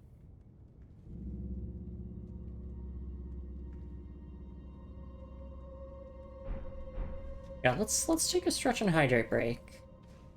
We can finish the rest of this fucking dungeon after the quick little break. Alright. It seems like, yeah, the Twitch stream is fine, it's just my Twitch chat disconnected for 1 second and then reconnected. So yeah, I'm gonna go for that break. I'll see you all in a couple of minutes, and there's only like one more path we need to explore, and then I'm just gonna use the shortcut, I think, to get to the boss. Instead of doing that final section where you just have to go across the lava. I mean, I could just, like, equip a dagger or something that has quick step on it, or I could quickly imbue something with quick step, but I can't really be bothered. I cannot be fucked. Alright, I'll see you in a couple minutes. Take care of yourselves, everyone, and we'll be back with more of Gelmir Hero's Grave after the break. I'll see you all then.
Alright, and I am back. Thank you so much for your patience, everyone. I really do appreciate it.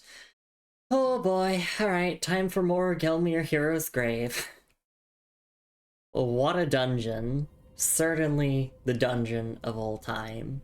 There's enemies, there's traps, there's items to get, there's bits of lore here and there.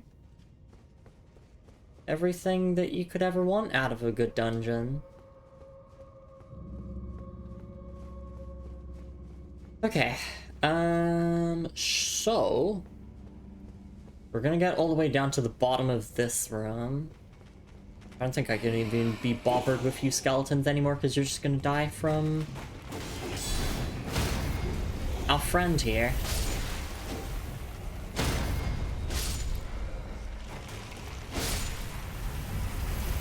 Says she can't bother with them. Kills them anyway. Oh fuck.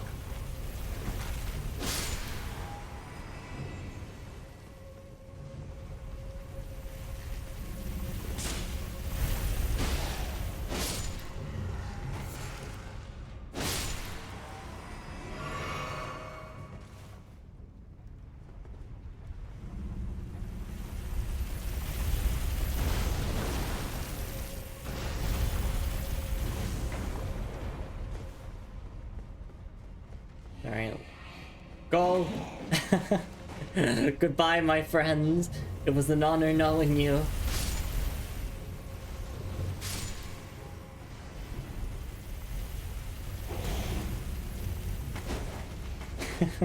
Thank you for the clap, Alex. Leroy! It's a classic. Some people even theorize that Paladin Leroy from the original Dark Souls is actually a reference to Leroy Jenkins. The time making this clip because Twitch is cutting off a second off the end for some reason. Yeah, Twitch is annoying with clips. I would know as someone who goes back to clip my own streams every once in a while. It's painful.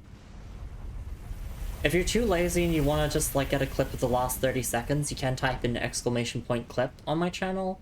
It'll just make a clip from the past 30 seconds of the stream.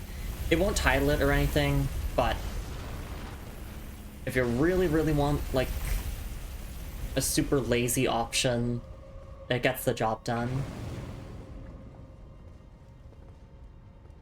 I don't think it does like the proper cropping for like vertical video though.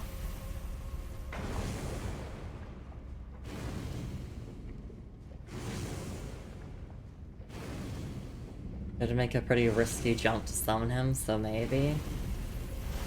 But it's like conspiracy theory stuff. There's not actually anything backing up the theory that like Paladin Leroy from Dark Souls 1 is inspired by Leroy Jenkins.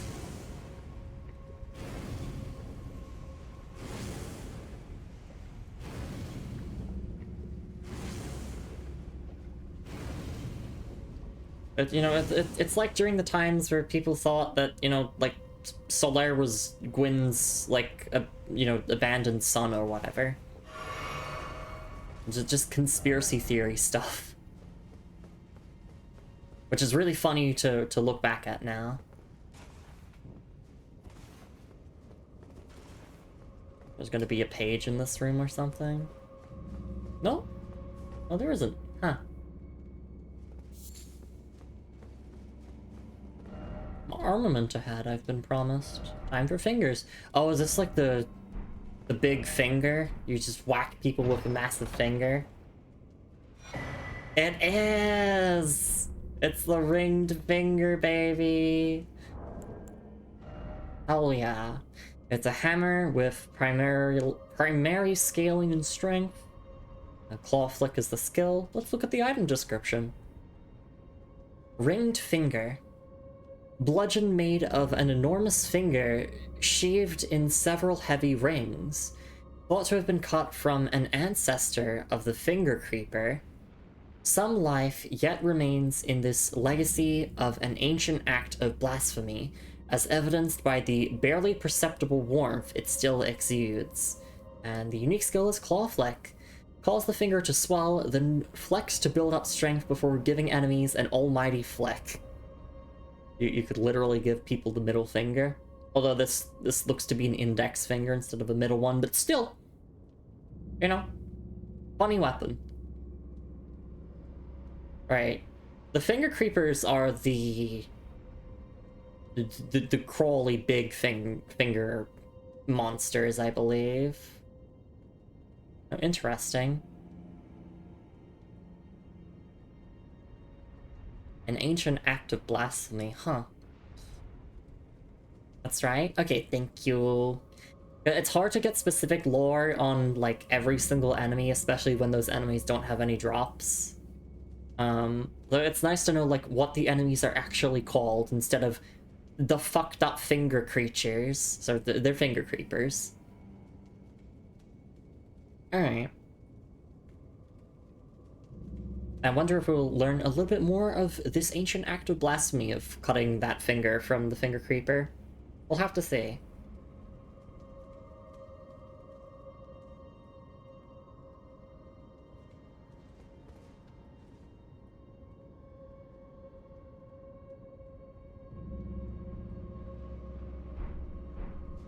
Oh wait, sorry, I want to look at the description again.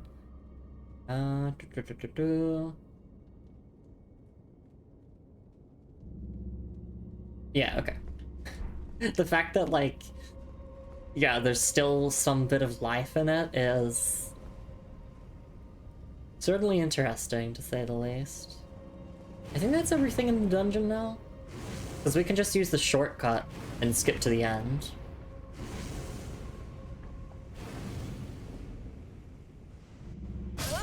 I'm so smart.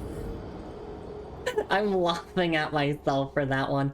I am so smart. Me when...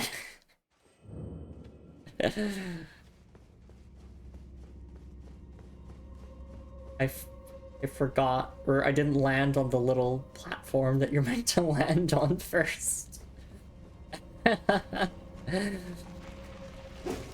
I love when my tarnish just goes splat.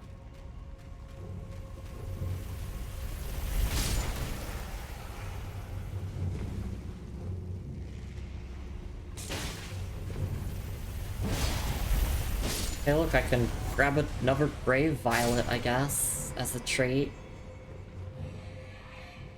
Go, my friend.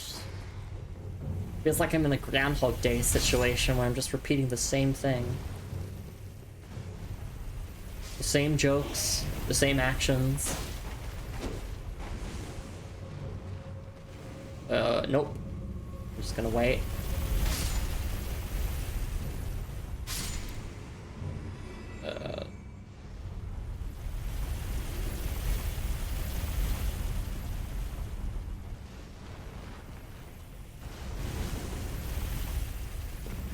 Just go, run, Tarnished. Run! Hey Crusader, it's nice to see you around. Hope you're doing alright. We're experiencing, yeah, the Gelmir hero's grave. Certainly the dungeon of all time. Oh my god, yeah, even just spamming roll is faster than waiting and just walking slowly across it. But I'm pretty sure that we got every single item in this dungeon now, so we can fucking leave. Assuming I don't fall to my death again. One helpful tip. We're basically done with the dungeon, but sure. If it's something about using quick step though, I do know about that. Try jumping. Suffering no suffering.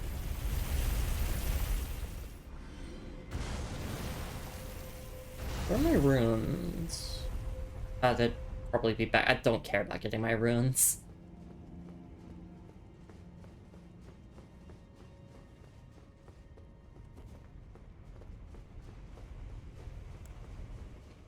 Let's just see what the boss is. Backstepping is faster. Not like quick step, but bloodhound step, just like normal backstep. Okay. Yeah, I forget that backsteps exist quite often. I like backstep attacks, they always look cool.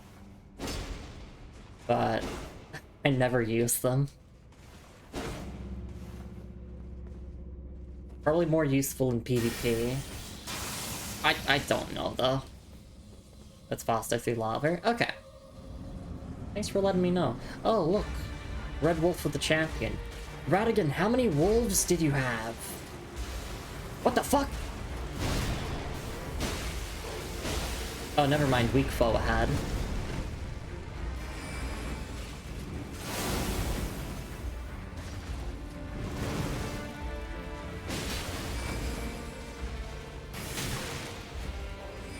Right, I forgot that, like, the one that you fight at Rhea Lucaria has, like, those incantation attacks. You know, to represent the union of Radigan and Renala.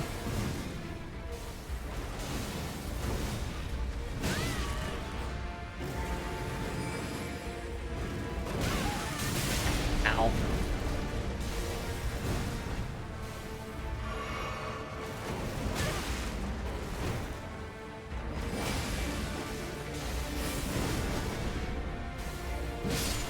There we go. Baby game. Bloodhound Knight Flo. Or Flow. It's probably Flow. Baby game. Reverse backstep into forward backstep attack? Wait, I want to try and do that. Wait, how do you do that?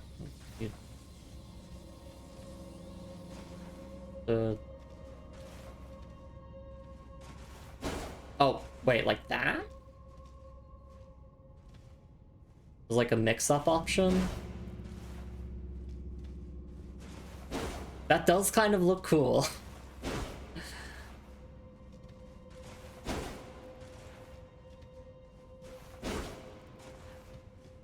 And all I know is for NPC PvP, you just spam dash attack because they don't know how to cope with it. That's why a bestial build at low level plus upgrades is doable. I say, I say. Yeah, Radigan did like dogs. Yay, that fruit. We'll go hand that over to our friend Gronk. Now, I guess? Yeah, let's just do it now, before I forget. Oh, and also, gonna look at our item descriptions. And by item descriptions, I mean item description, there's only one of them. Bloodhound Knight Flow. Ashen remains in which spirits yet dwell, used to summon the spirit of Flow, the Bloodhound Knight. Spirit of a Bloodhound Knight, they called the Rabid Stray, will attack without pause immediately after being summoned. Flow vowed that there was only one lord he would serve, a true king, and so the Rabid Stray never found a master. Sucks to be you. Alright.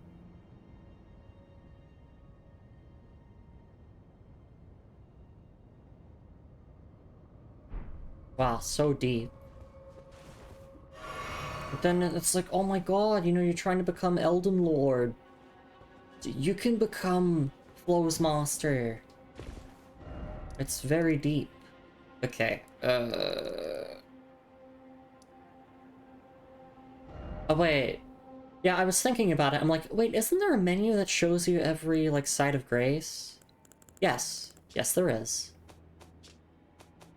So I can just go to Alid and then...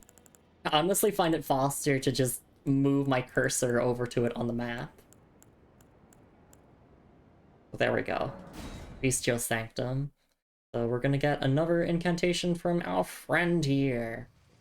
Hey, Gronk. I got another death root for ya.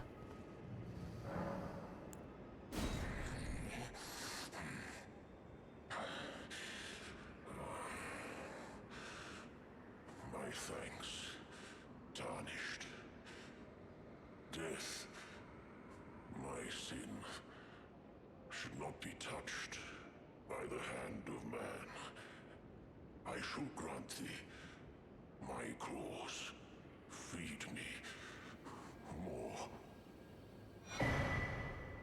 Yeah, we got the stone! I shall grant thee my claws. Feed me more. I shall feed me.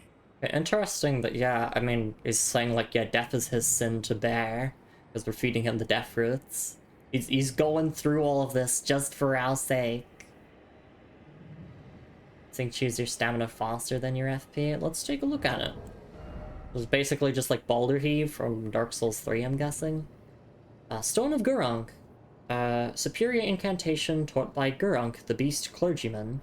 Hurls a boulder before the caster. This incantation could be cast repeatedly. Long ago, Gurunk was a beast of such terrifying ferocity that his former name meant Death of the Demigods. Uh-huh. I'm trying to think, trying to connect all the dots here with all of these plot points. What do you mean, Death of the Demigods? Like Black Flame? Were you... No, you don't have Godskin stuff on you, so you weren't a Godskin apostle.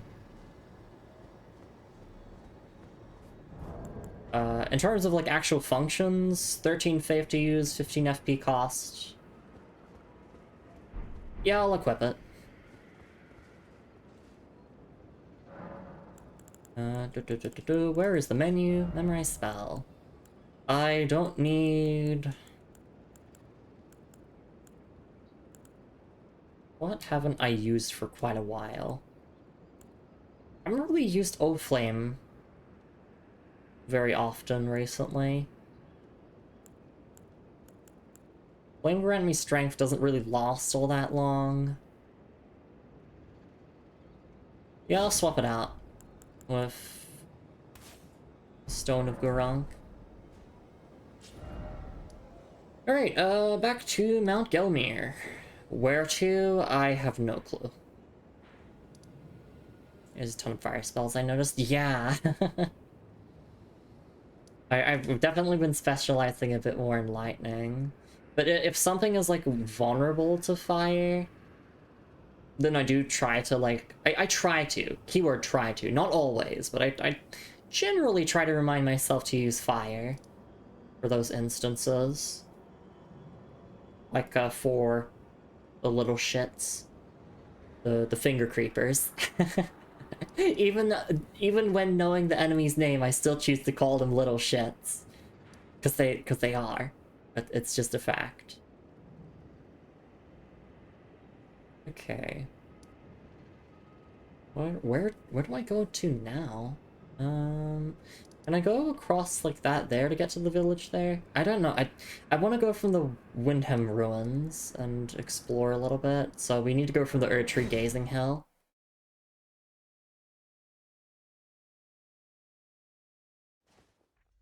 And also now that we're in a safe spot, and I couldn't possibly hurt anyone, let's just yeet this. That's cool. And you can cast it repeatedly.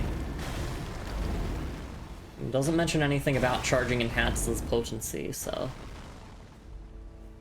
Pretty nice. Scratching the head. Where did my FP go? My tarnished in Christ, you've used it all. Oh, also, it would be cool to be able to use Blood Flame Blade. Assuming it actually lasts a decent amount of time, so that's another reason to, like, level Arcane once we hit 150. Because I have my levels planned all the way up to 150, and then from there on it's just kind of, like, I don't care about co-op or PvP, I'm just gonna dump points into, like, Arcane and Faith at that point. Yeah, let me equip Flame, grant me strength again. I'll unequip O Flame.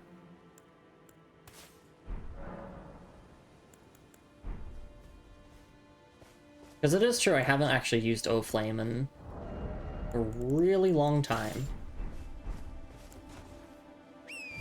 Even just leveling Faith to 20 has, like, been really fun, because it's opened up quite a lot of options for not only dealing with status effects, but also buffs and just general ranged options.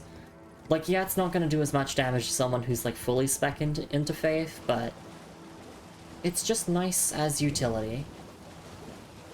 That's kind of how I imagined Faith being for my build, is just kind of utility. Oh, yeah, we already did the boss here, which was the Tibia Mariner. That's where we got the Death Fruit from, or the lost Death Fruit that we had. Alright, can we please? Pretty please? I do know how to get up to where we need to go, but I also see a grace here that I've never found.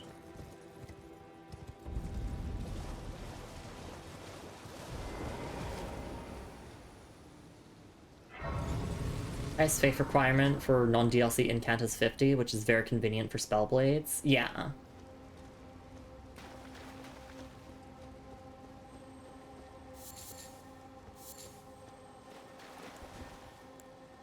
Is it Elden Stars? 'Cause we did pick up Elden Stars, yesterday. Yeah. And of course the item description, like, blew my fucking mind, because I'm like, oh yeah, this is just a story about colonization. The Greater Will sent a golden star bearing a beast into the lands between, which would later become the Elden Ring. Like, that's just a wild item description. Affectionately. It's wild. Big plot revelation there.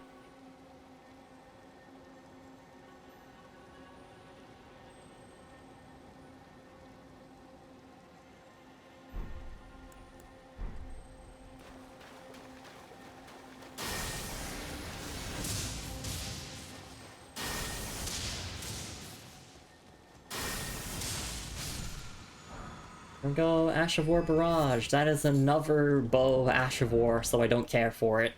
But I'm contractually obligated to read its item description to you all anyway. Ash of War Barrage. This Ash of War grants no affinity to an armament, but imparts the following skill. Barrage. Archery skill using a bow held horizontally. Ready the bow, then fire off a rapid succession of shots faster than the eye can see. Usable on light bows. Why is Ash of War all over places?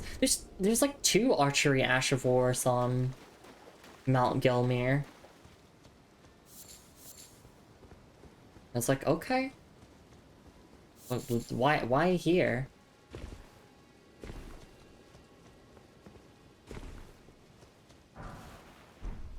Oh my gosh, 10 arrows. That's really important. If we didn't pick up those 10 arrows, we wouldn't get the 10 arrows ending. We're setting up our save file to do the fire arrow ending and the Bok ending and the 10 arrows ending.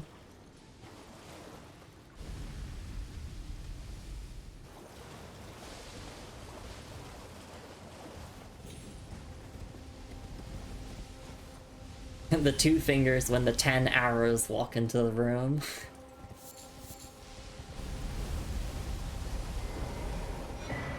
I think we need 1 more golden seed and then we can get another flask, which would put us to 13 flasks total.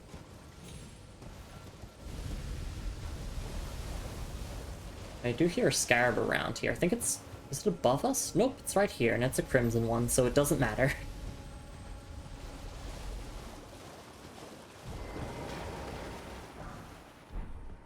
I'm really glad I came this way anyway.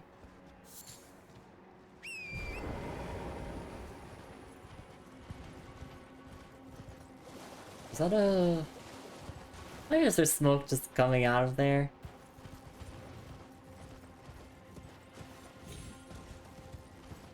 Oh. Hey look, it's a merchant! Hey there. Wow, this merchant seems quite aggressive. Damn, I can't believe I killed a merchant. Let me pick up that bell bearing. There we go.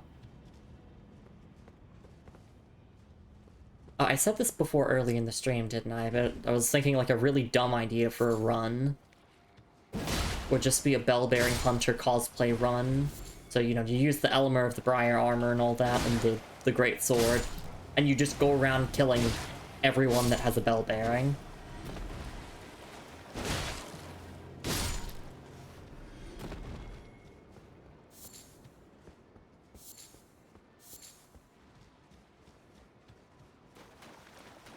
To be fair, that kind of playthrough would make your life a lot easier, in the sense that you would have the Twin Maiden Husk shop completely filled, and you don't have to backtrack anywhere to go to a specific merchant, like I have to.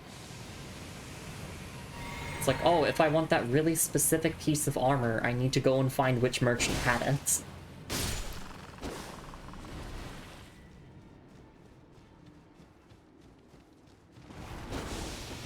I miss Kale. We should go visit him sometime. Not that he really has a quest line or anything, it's just like, damn, I miss Limgrave. Nostalgic for Limgrave already.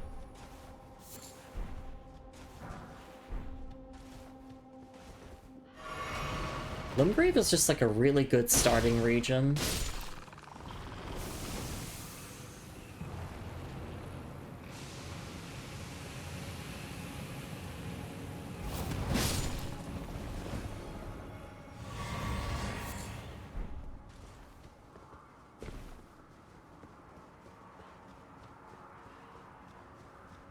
Alright, I think that's pretty much everything around here cleared, aside from, like, going up ahead.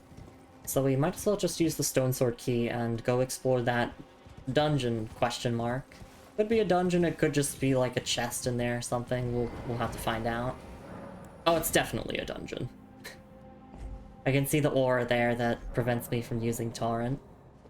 Let me turn on my lantern.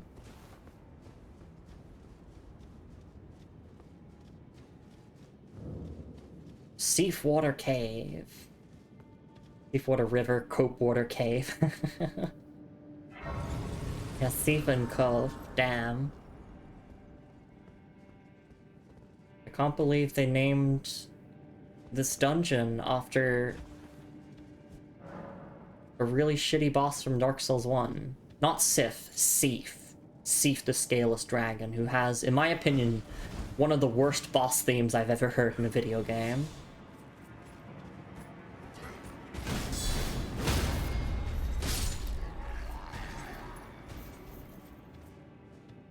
But it's endearingly bad.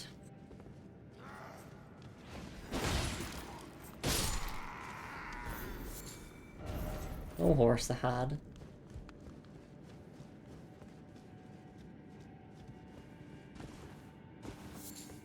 Be wary of poison. Be wary of cave. Oh no. Right here. Oh, okay, so if we are actually just dealing with poison, then, which talisman do I use? I guess I'll just use the mottled necklace. It boosts everything. Yeah, look at all those bars.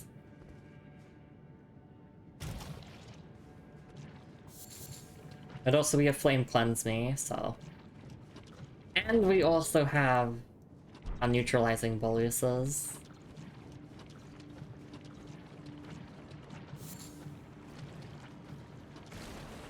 But also, like, poison damage is kind of negligible. So... Oh. Damn it. I got jump scared. Crunchy. Hey Azura, hope you're doing alright. It's lovely to see you around. Yes, it is already November 1st for both of us. But happy Halloween to the Americans watching. I forgot. Are these weak to fire again, or is it... Yeah, it's fire. But yeah, now that I think about it, if I want to use fire, I can just use Black Flame.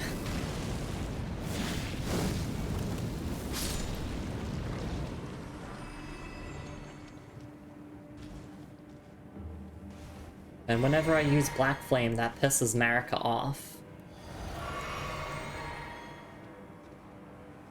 Black Flame is unassuming, simple, and effective. Exactly. Happy Day of the Dead.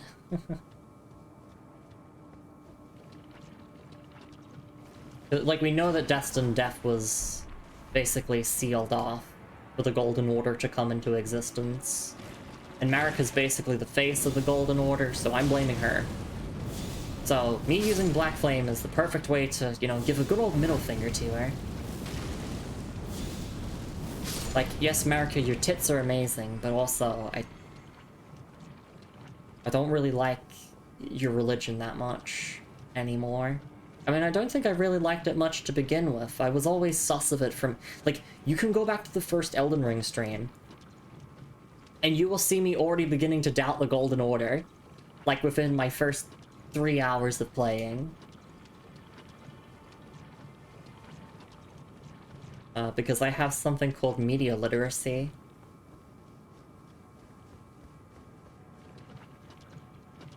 Mine are better anyways. Exactly. Exactly. Spitting facts there, man. So I'm running in circles here. Just zoned out. But we entered the cave through here. I just want to make sure I don't, like, miss anything major. Crap ahead. Oh, look! It's an ambush!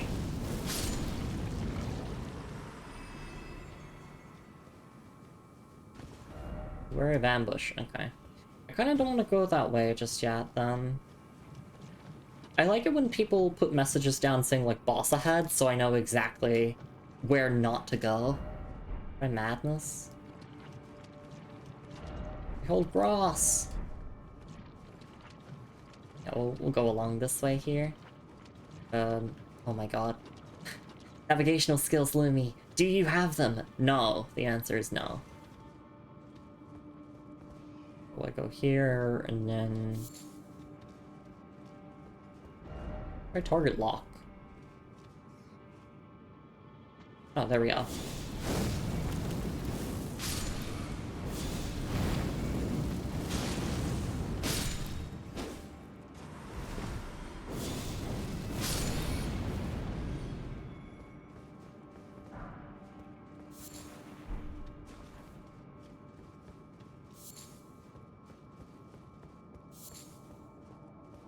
Alright, we got all of that. Now let's just head on back through the main swamp part.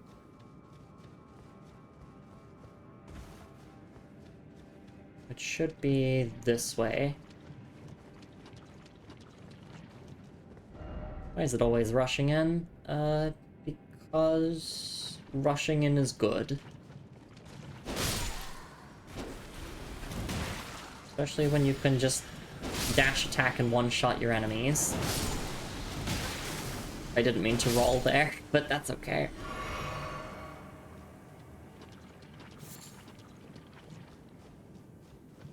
There's not really much reason to cure my poison immediately.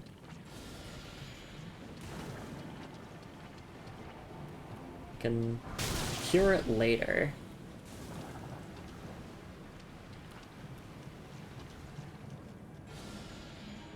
I wonder if I can Skyrim climb my way up here. No. No, you can't. But yeah, I want to get up there to deal with that enemy. Don't know how to get up there, though.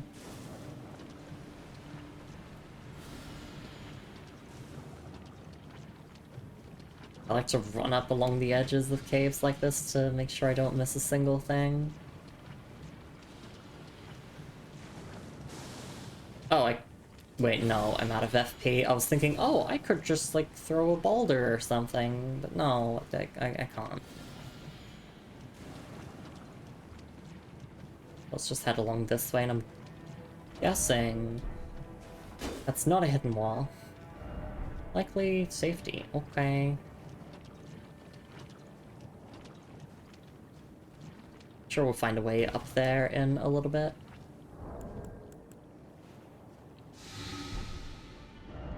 Mushroom head, therefore seek armor. Okay.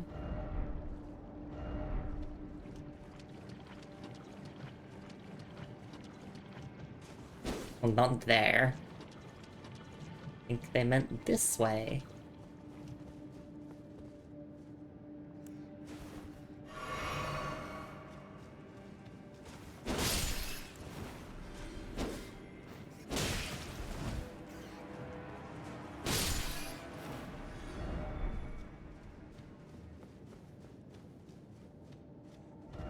Rat ahead. Well, really?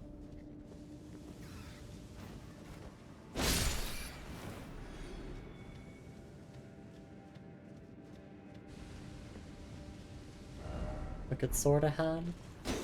Wait, did I? Oh wait, no, I already went this way. Huh. I feel like I already went this way. I'm losing my mind. All these caves look identical. That's because of good old asset reuse, of course, but still. They're such a pain to navigate. For me. Specifically for me.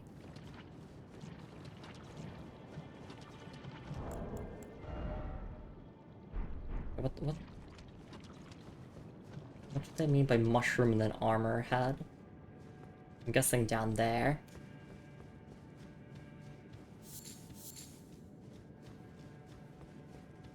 That looks like where the boss fight is, so we've definitely missed things then. You can always just backtrack through the start of the dungeon, but that would require killing enemies again, which is tedious. But it seems like we're gonna do that. Oh shit, I'm dead. Oh, no, I lived. I just missed a couple of drops. Did that just take me back to where I've already been, or... Nope, there's the boss door.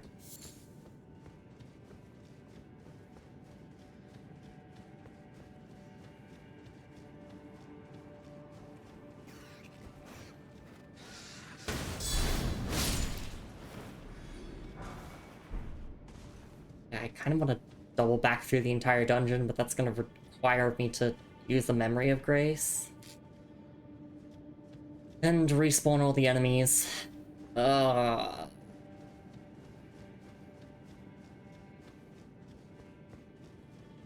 many runes? I have a decent amount of runes on me. I'd hate to lose these. So yeah, I guess let's just do the boss and then backtrack from there.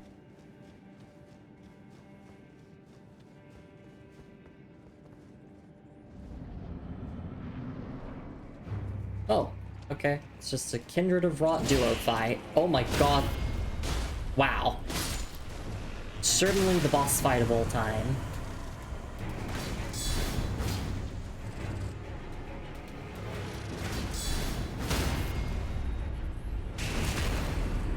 Elden Ring is so hard.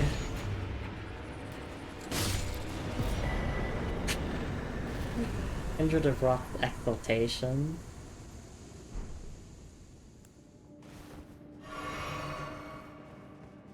That's such an Elden Ring moment. Step into boss arena, it's two generic enemies of a health bar. Beating one by one, weak foe ahead. No strong foe ahead. I did it! I won! But yeah, I want to go through a dungeon again because it feels like I missed a bit. And I hate that feeling. Even if it's just like, generic piece of armor that I will never use, I'm like, no! I must find things. You don't understand.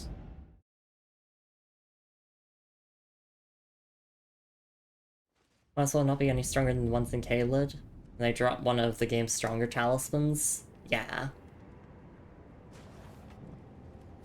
I think their stats are, yeah, pretty much the exact same as the ones as those in Caelid. Because they always got staggered to one guard counter, so... Like, I mean, their stance is still the same. You know, since we have a spare moment, before we double back through the dungeon, Kindred of Rot's Exaltation. A talisman depicting the exaltation of pests. Raises attack power when poisoning or rot occurs in the vicinity. Rot for the Scarlet Goddess. Oh, scarlet blossoms, flourish in distant lands, and return to us, the unwanted children. Yeah, this is a pretty good talisman. In fact, it's really good in this dungeon because you're gonna get poisoned anyway. It's like, even if you get poisoned or you poison your enemies, or inflict rot, so pretty nice. Especially if you're going for like a big status build of like, I don't know, like poison infused Antspur Rapier for poison plus rot.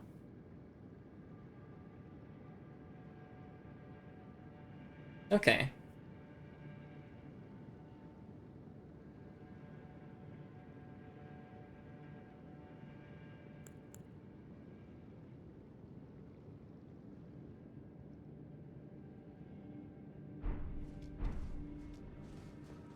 Yeah, we're just gonna speed through this again. I think fast traveling back respawns the enemies. And I hate that. It'd be cool if you could just explore the dungeon in peace. But let's just see if we can speed run through this. Problem is I don't know where I'm going. Blood, Rotspur, Poison Mist for triple dipping. Ooh, that does sound peak. Yeah, after we get to oh god. For a second I thought I was gonna die there. That would have been absolutely hilarious. I wouldn't have been mad. I'm just like, yeah, that's a Lumi moment. That's like the most me thing to happen.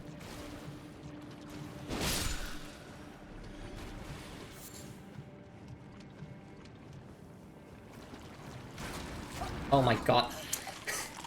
Don't you love when it happens twice? I get grabbed by the same enemy twice. My life is just a comedy. But, I mean, my Souls playthroughs are comedy. And we like it that way. And my Souls playthroughs have a bit of aura farming in them, a bit of comedy, and a lot of backtracking. Well, at least my first playthroughs.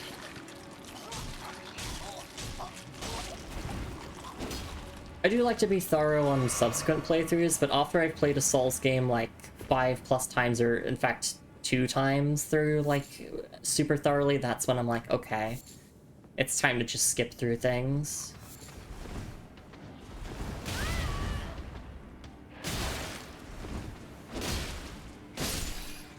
And my ass thought the Dark Souls 2 was a long game.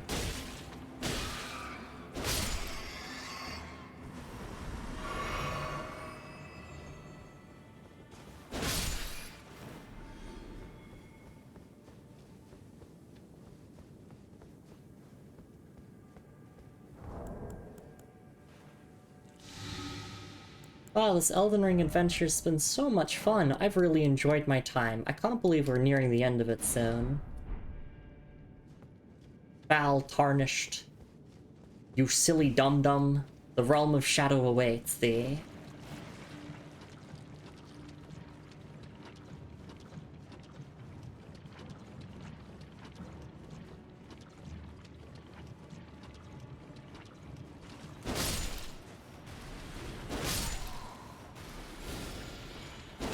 Which, yeah, we're also doing all quest lines in the DLC as well.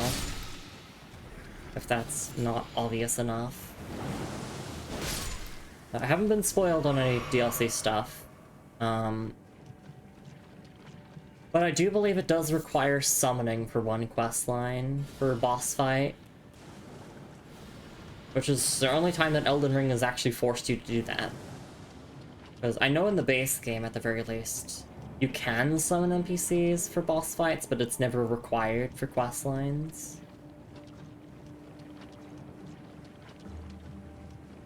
Wait, are you meant to jump up this? Oh my fucking god. No way that's intended, right? Likely jumping? No, that can't be it. No, that's too janky. There's no way. I'm running out of healing resources here. How do I get up there?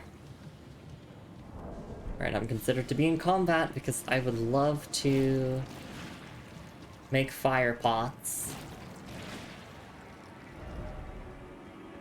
Is this just the rat area that we went through? Yep. Am I out of combat yet? No. I'm out of combat, okay. Yes, give me red main fire pots. I'm blasting these nerds.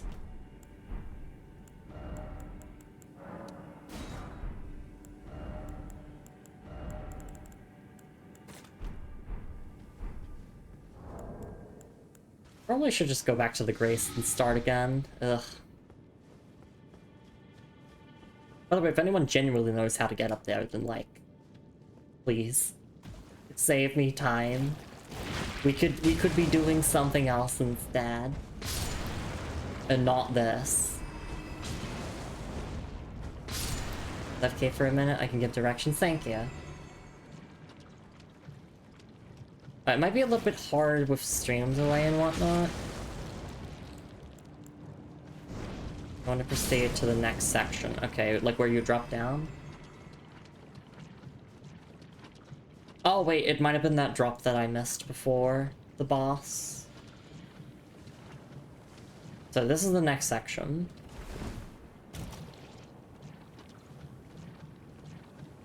Alright, and then...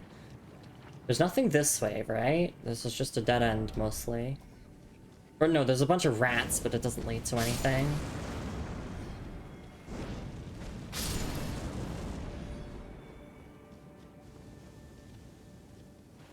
I'll kill these rats anyway, because what if they drop a rune arc, you know? Oh, there we go. Okay. Yeah, I thought it was a dead end. I was silly and I missed it. There we go. Okay. Thank you. There we go.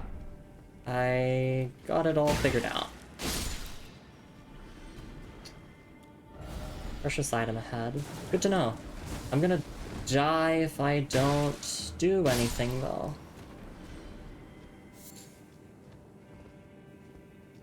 Oh wait, I'm poisoned still. Oh. Darky says, me ate food, too many dizzy, still want more. You can eat more as a trait. Okay, yeah, this is all new. I'm probably gonna need to backtrack to the start of the dungeon. Yep, I definitely need to.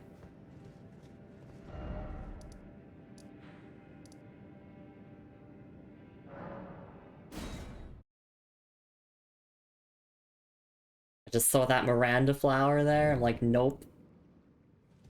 Let me just refill my stuff and... Okay, at least I can speed through here now. I'm just gonna ignore the enemies for the most part. Unless they're like an active threat.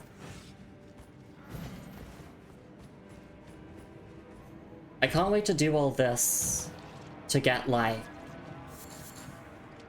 10 arrows. That's the Elden Ring experience. It's like, oh, congratulations for navigating your way around this level. That must have been really difficult. Anyway, here's 10 arrows for your endeavor. I'm like, thanks. I really needed those. And then they'll just be like randomly the best weapon in the game, just like lying on a random corpse on the side of a road. I see there we go, rune arc. I knew I could manifest one. The rats have shards of the Elden Ring in them.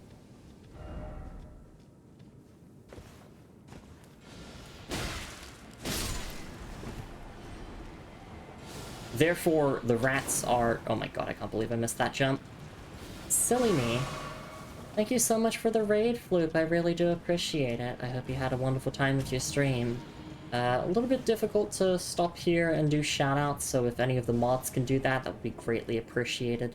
Otherwise, we will find a spare moment to do so in just a little bit. Yeah, welcome in, Floop, and welcome in, Boba. It's lovely to see you both around. Hope you had an amazing time with your stream. If you're gonna raid and run, then that's totally understandable. If you go to raid and lurk, understandable as well. I know it's getting late in a lot of time zones, and you've been streaming for a while and all that. I think we're safe here, so I could definitely get those shoutouts going. Yeah, if you're not following Floop already, you can do so with the follow button at the top of chat, and also, with the link in chat. Sorry, give me a moment, I'm typing here. IRL stream, I see. Probably doing Halloween stuff, I would assume. Hope you had a lovely time with it. Thank you so much for rating in, I do appreciate it. Get comfy with the Lady Night stream, yeah! Exactly, exactly. But yeah, if you go to Raid and Run, totally fine. Just thank you so much for bringing your community around here anyway. I'm a Raid and Lurk. I was cooking for the last few hours in a Fluke cosplay. That's awesome. Well, do rest well. Thank you so much for the lurk. And just a quick intro in case you're new to the channel here. Hi, I'm Lumi. I'm a Hot Lady Night VTuber. I do playthroughs of RPGs and story-driven games, and I like to dabble in a bunch of other genres as well. And we are here with a first-time, blind, 100% completion playthrough of Elden Ring, including the DLC expansion Shadow of the Erd Tree, and also doing all NPC quest lines and picking up pretty much every single item. This is not my first Souls game, before anyone asks. I played through the Dark Souls trilogy in 2023 and 2024, and I've played a bunch of other non-FromSoft Souls games, so I know what I'm doing. And we're just backtracking through this mini dungeon right now to quickly pick up some items that we missed, and then we're going to continue exploring more of Mount Gelmir, which is where we are at the moment. Thank you so much for being here, everyone. Really do appreciate it. These purple looks inside Rune Arc. Looks inside Arteria Leaf. People really hate Arteria Leaves, and I don't know how to feel about them, just because, like, I don't think I've ever actually created anything that can be made from them. I could be wrong on that, though. I don't really pay much attention to the materials needed to craft something unless I don't have enough of them. But, by all means, Alex Speedling, Sharky, what the hell are Arteria Leaves for? And thank you for the self-care redeem there, Boba. Yeah, we do like to take a break every hour or so, give or take. So I do want to quickly wrap up grabbing these items we missed in this dungeon here, and then we'll take that break, because that just sounds like the most reasonable thing to do here.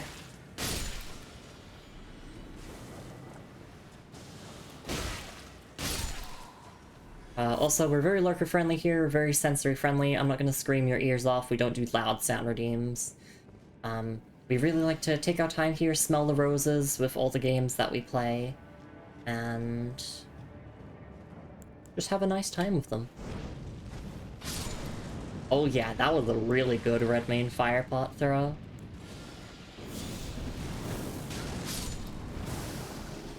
Right, you're not really meant to roll in the poison swamps, because that's like a new mechanic to Elden Ring. If you roll in a poison swamp, you'll have like a poison over time effect on you.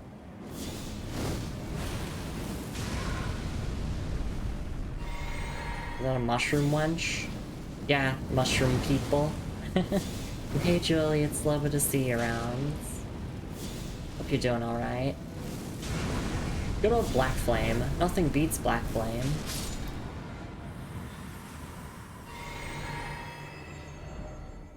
The Mushroom Maidens. Why is it always something?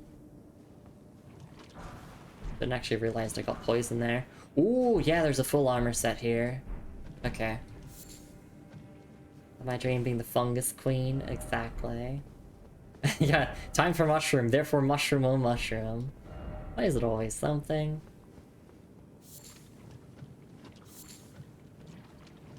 Okay, well I'm glad we got that armor set now. Try throwing, comma, fire. I love the comma being there. Because you can't say try throwing fire. I think you have to have the comma there. Try throwing fire. Okay. We got all of these ones up here, and then there was like one more drop that we missed before the boss of this dungeon that might have had like an item or two, so I do want to quickly check that out. Then we can leave the dungeon. We can move on to not this place. Not that this is a bad dungeon by any means, or a difficult one. It's a joke of a dungeon. In fact, it's really easy. It's just... I find it hard to navigate all these caves when everything looks the same. Which is kind of a problem with Elden Ring as a whole. There's a lot of asset reuse for the mini-dungeons. Which makes sense, right? Because if you're making a game of this scale, then there kind of has to be some compromises, otherwise the game would, like, just never come out, full stop. Yeah, so it looks like we can drop... I try down from here. Ooh. It did? Oh, actually, no, maybe there's... Oh, no, yeah, there's an enemy there. Gonna roll off here, hope that lands. Alright. Poison bone darts. That's what that's what we backtracked for. We backtracked for 10 poison darts and an armor set. Wait, not the worst thing in the world. I was making a joke, though, that we would go through all this effort to get 10 arrows, and, well, poison darts are pretty much the same. Oh! Wait, no, that's just the dungeon exit. I thought it was an item for a second. Alright, let's take a look at the item description of the mushroom armor to learn a little bit more about the mushroom maidens, and then we'll take that break.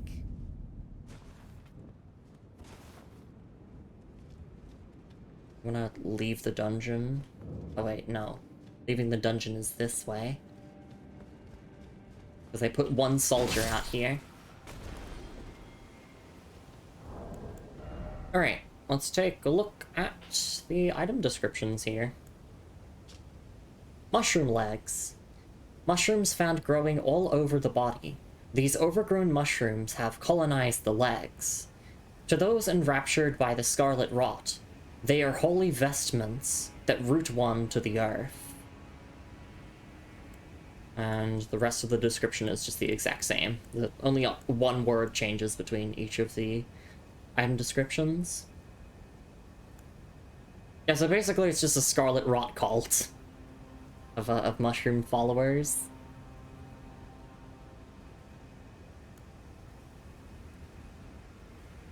Alright. Actually, we probably want to backtrack into the cave because there's a grace that we can just sit at, and I like sitting at the graces whenever we have a little break.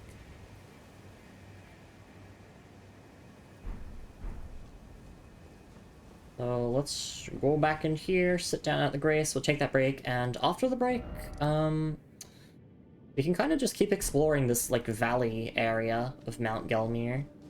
See what else we can find.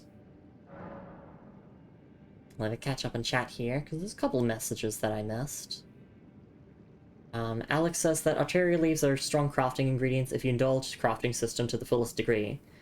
Or just really rare stuffs that get consumed. You can't use it because there's so little of them. Yeah, I'm a little bit of an item hoarder. Just a little bit. I could have given me more guaranteed weapons / armor drops instead of another useless spirit ash. That is also true.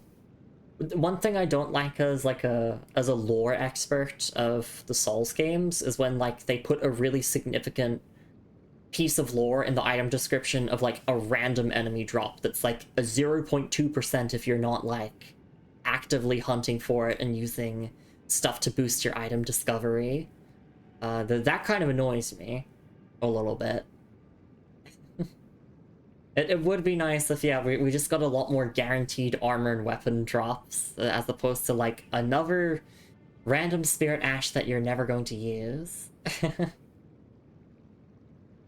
Shark says other people apply 20 different buffs to one-shot the boss. Me big bonk, me get one shot. Yeah, boss cannon is a pretty fun playstyle. Just don't get hit. Moon says was gone for a while to clean and order winter clothes, so very excited for what I'm getting. Lots of leggings, big comfortable sweater dress, some tops. More next paycheck when I feel more comfortable spending more on clothes. Yay! Can't wait to see all the photos of you dressed up nice and cozy for the winter. But yes, I'm gonna go for my break. Thank you again for rating in, Floop. Thanks for being here, everyone. I really do appreciate it. And we'll be back to explore more of the Mount Gelmir region. Whoa, lingerie photos? Yes, I'm very excited for those. Sorry, don't get distracted, Lumi. Yes, I'll see you all after the break. We'll explore more of the Mount Gelmir region. See you all after the break.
Right, and I am back. Thank you so much for your patience, everyone.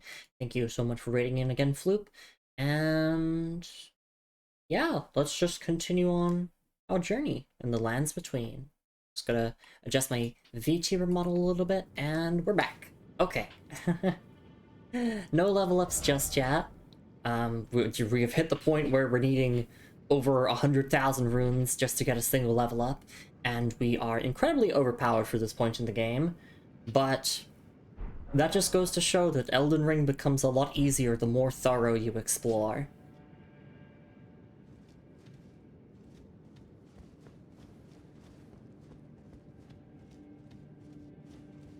Let's head up this way. We can say hi to our little soldier friend and keep exploring.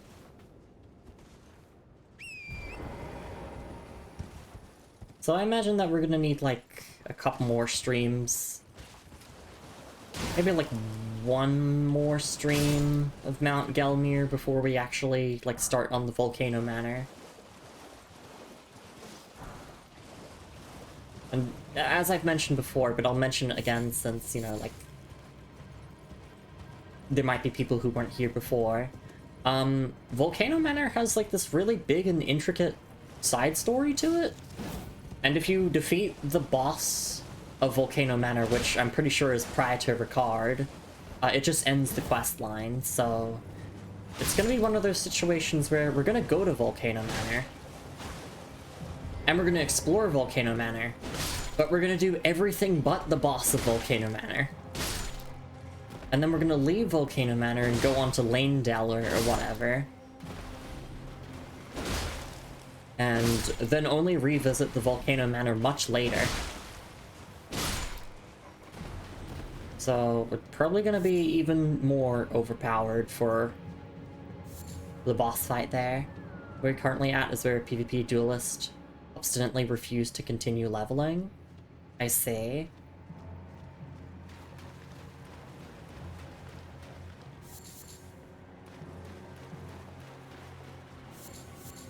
I thought it was like 150. But 125 also makes a bit of sense.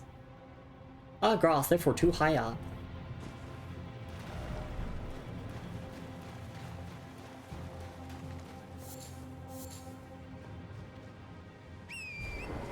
I did plan my levels up to level 150, not for PvP purposes, just so that, like, I have an idea of what I'm leveling. And beyond 150, as I said, we're just gonna dump points into Faith and Arcane. But before then, thank you so much for rating in Creeper Kev. I really do appreciate it. I'm back finally! Creeping on in. Thank you so much for raiding in. Hope you had a lovely time with your stream. Hang on, let me stop here for a second, get all the shoutouts going here. Hope you had a wonderful time with Crow Country. Oh my goodness, we had a raid earlier from Werejess, who was also playing Crow Country. I mean, it is the season. If you're not following Creeper Cap already, you can do so with the follow button at the top of chat, which I actually haven't done, so I'm going to do that now. And there's also the link in chat. Thank you so much for rating in. Thank you so much for trusting your community with me. I really, really do appreciate it. Yeah, welcome back, Crusader. Welcome in, Cat. Welcome in, Creeper Kev, all the other raiders. It's lovely to see you all around. Thank you so much for coming on by here. And I do hope that, yes, you had a wonderful time with Crow Country. I've watched people play it before, and I do intend to play it sometime myself in the future. Maybe off stream, I don't know. But right now we're busy with Elden Ring. But yeah, I do hope that you had a really wonderful time with it. If you do need to raid and run, that is totally understandable. I know it's getting late in a lot of time zones, and you definitely want to prioritize your own self-care. Lurking is appreciated as well, but obviously you don't owe me anything. Thank you so much for being here regardless. Quick intro in case anyone's new here. Hi, I'm Lumi. I'm a Hot Lady Night VTuber, and I do playthroughs of RPGs and story-driven games, but I like to dabble in other genres as well.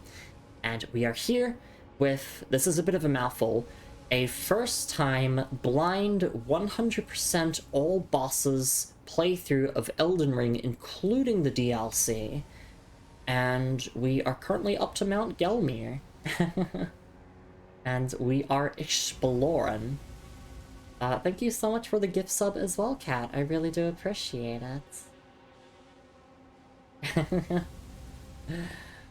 It's been long enough that I don't remember if they've compromised made 150 the new dueling meta. Do you remember some disagreements there? Okay, okay. Keeper says, I was surprised. It felt so Resident Evil-ish. Yeah, that's one of the main inspirations. It was fun. I'm glad to hear it.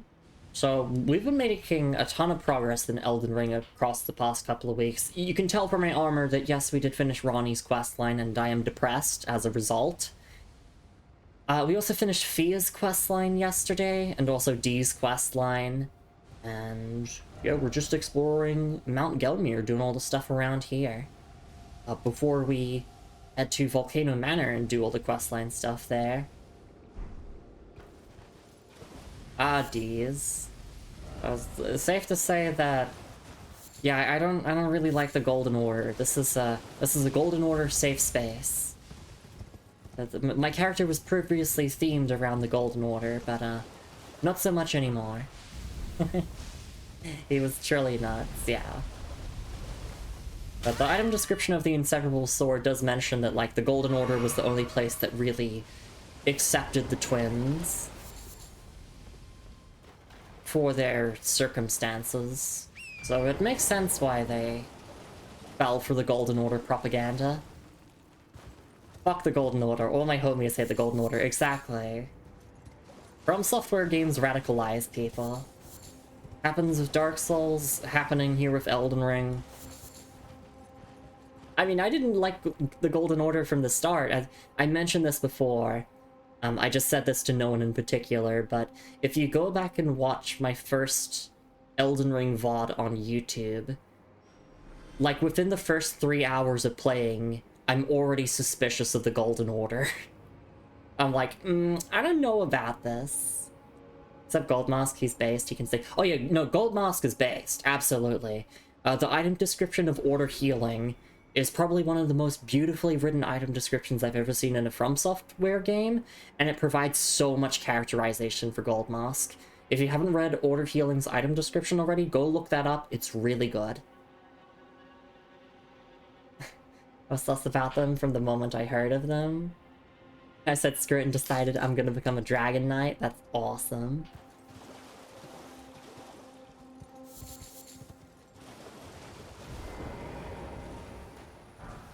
More golden ruins here, and looks like we've made our way to this castle that I wanted to get to, so I was trying to find a way to get to this castle that didn't involve, like, going through the Volcano Manor, so I'm glad that I did that.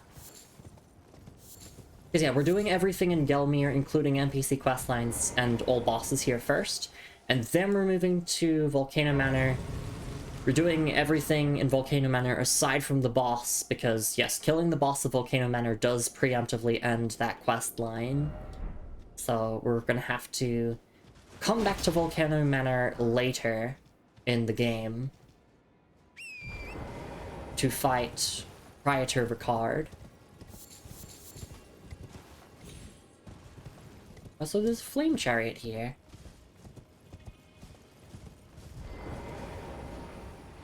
And some fire monks. Who would have thought? The flame chariot and the fire monks together?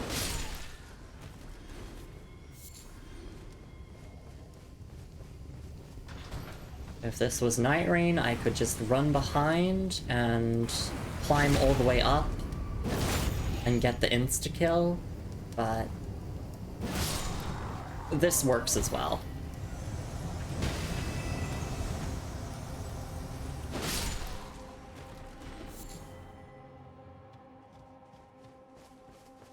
Oh, actually, I can unequip these pots here as well, since I'm not using them at the moment.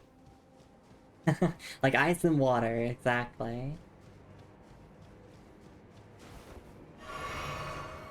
A bottle of water. Ricard is one of the most cinematic fights in the game. You're in for a treat. First, we have to do the entire Volcano Manor storyline, which does extend outside of the Volcano Manor. I believe you have to, like, complete the rest of it in Lanedell, in the royal capital. So we won't get around to it for quite a while, and when we do get to it, we're going to be incredibly overpowered.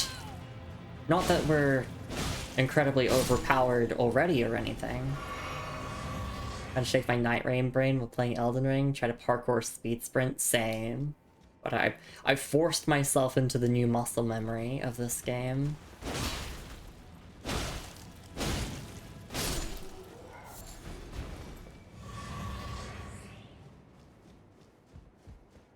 You can still kill the flame chariots by plunging them, it's just like, it's really hard to set up. You have to kind of bait them over to a spot and, like, jump from there, and it's a bit awkward. It's honestly just a lot faster to just go behind, backstab, and then get the kill that way. Also, fun fact for those who didn't know, if you plunge the flame chariots and it doesn't kill, a bunch of oil spews from the top of it. If you use any fire attack on that oil, it will then explode and basically guarantee that you get the kill. It's like a very, very niche interaction, but it's a really cool one nonetheless.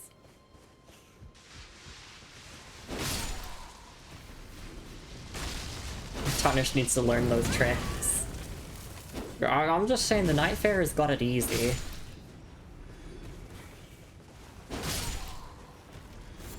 No fall damage, sprinting, climbing. Don't need a Finger Maiden to level up. They're playing on easy mode. I love Elden Ring following a lot of logic. Yeah, it's cool. I do obviously want to go into the castle there, but I kind of want to explore, like, outside here first. I'll just clear out all the enemies. I wish I could,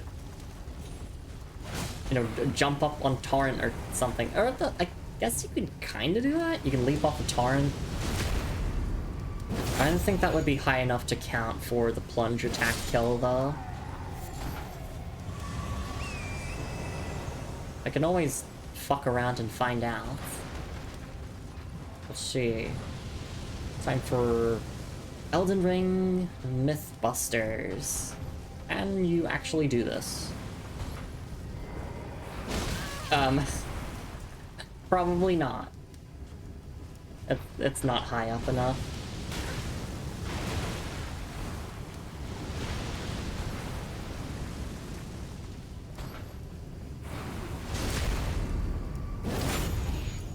Oh my goodness, I forgot to re-equip my Assassin's Crimson Dagger talisman. I love this talisman so much.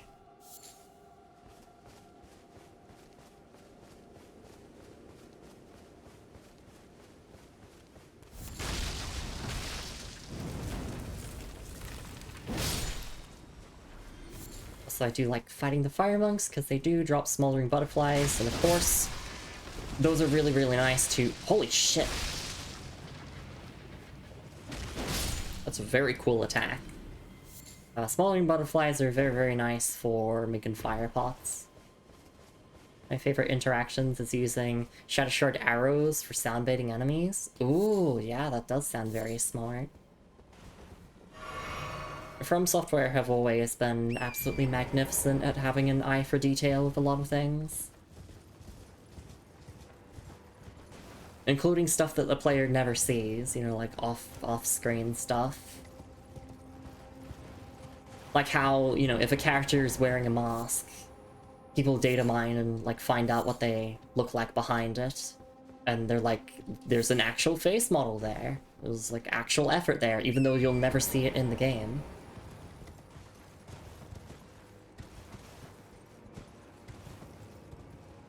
They were hot as heck, exactly. Crusader here in the chat showed me what Sorcerer Selen looks like without her crown. And I'm like, damn, she's hot. Seek door. Fort Lyad. Jump attack. Tail.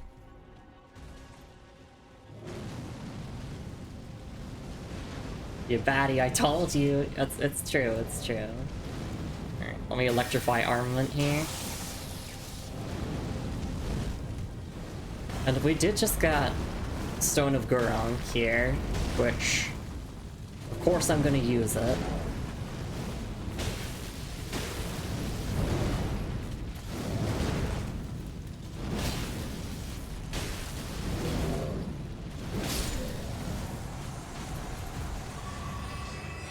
There we go, the Prelate's Inferno Crozier and Fire Prelate Armor Altered.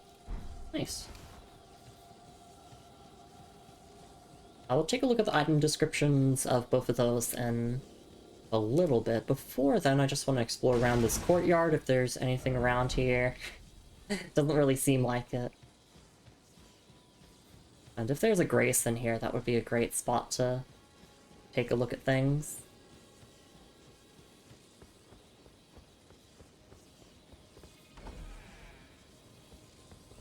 No ambush ahead. Okay. Thank you. Still turn on my lantern regardless. Armor's Cookbook 7. Take a look at that as well. Like to pick up a bunch of items all at once, and then we can just kind of binge read through them all. Oh! Eek, wretched fools. What? Well, they'll never find me. That's a ghost talking. Oh. Precious item ahead. Oh, I see.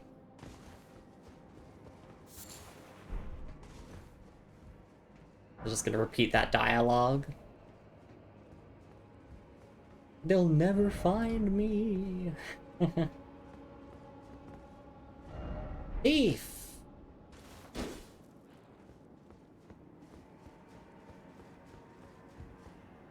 That's a video game series, the Thief games. I own the first one, I've never played it though. Oh, there you are. Hey. Heh, I'll survive. I swear it. I'll soon be back at the Volcano Manor. Okay.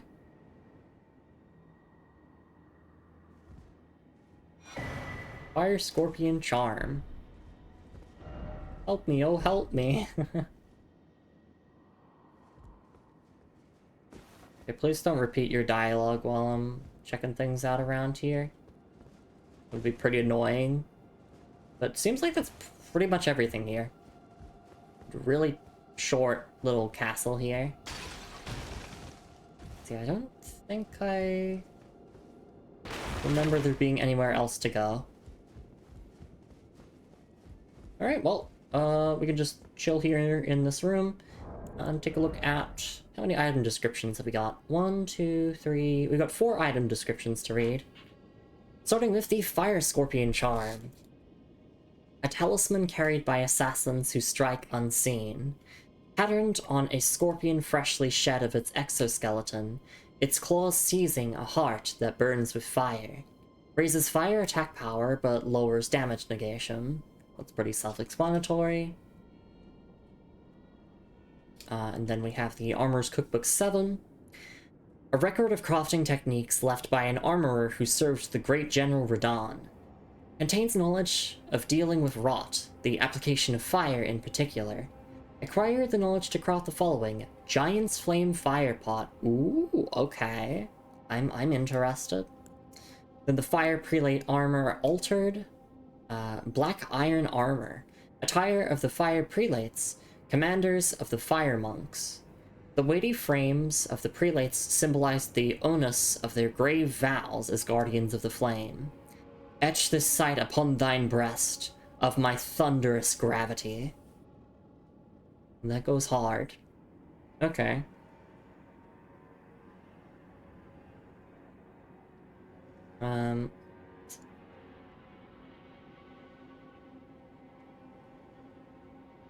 Then our last thing here, the Prelate's Inferno Crozier. Colossal hammer with the appearance of roiling flames. Weapon of the Prelates who lead the Fire Monks. Its heft represents the weight of their guardianship. The hammer's head is unusually substantial, and strong attacks will fling foes into the air. And the skill is Prelate's Charge. Slam armament into the ground to create a surge of flames, then charge in. Hold to continue the charge. And I believe that charge can just keep going forever as long as you have, like, FP and stamina. And that is a good line. Thunderous gravity. If only they did a ground slam, exactly. So this can actually be infused with Ashes of War, so you could put the butt slam on this if you wanted to. 45 strength requirements, C scaling and strength. We can wield this, we can one-hand it even if we really wanted to. This is a really cool weapon, I like using it in Night Rain. Big bonk weapons are always fun. But I just enjoy my Knight's Greatsword. I've been really just enjoying regular greatswords recently, like not colossal weapons, just good old greatsword. Knowing that hot could be bad news, exactly. Someone's value levels are too high for this game, exactly. So true. I took all of the baddie vibes with my character. Or greatswords tend to attract me. Yeah, they're cool as well. Or just, yeah. I really like the Knight's Greatsword. I farmed for it because I was upset that it was from an enemy drop and not like a guaranteed item. Yeah, I went and farmed for it and I love it so much. It looks cool, it has a really cool moveset, and it just gets the job done. I love optional spin slashes they usually get for some flexible fighting, exactly.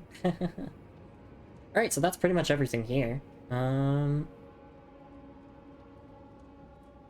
just double checking the item descriptions for any details that I might want to try and remember for later. I really like this item description, just the bottom part goes hard.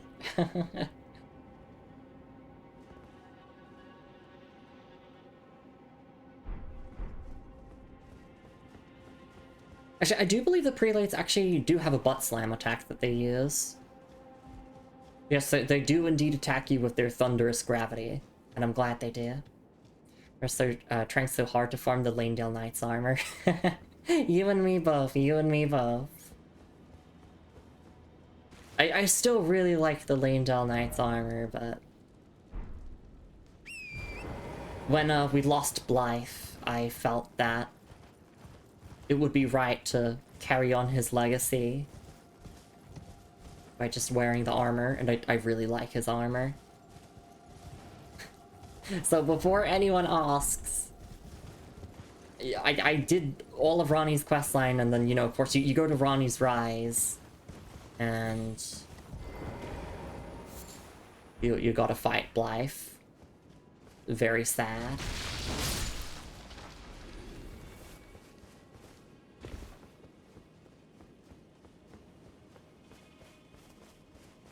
I can probably turn off my lantern here, don't really need it.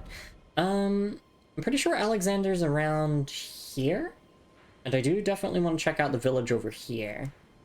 Broke my heart, then he broke my spine. So true. An absolute monster with a ton of poise. Got to get my run back, that's the rule. Exactly. My strategy for beating both the shadow, like Blythe, that you do in Ronnie's questline, and just Blythe himself was just roll behind, get backstabs. That's kind of it. Oh, there's a magma worm here. Everyone's favorite boss. I've made this joke before, I'm gonna make it again. Remember Quelaag from Dark Souls? This is her now. Feel old yet?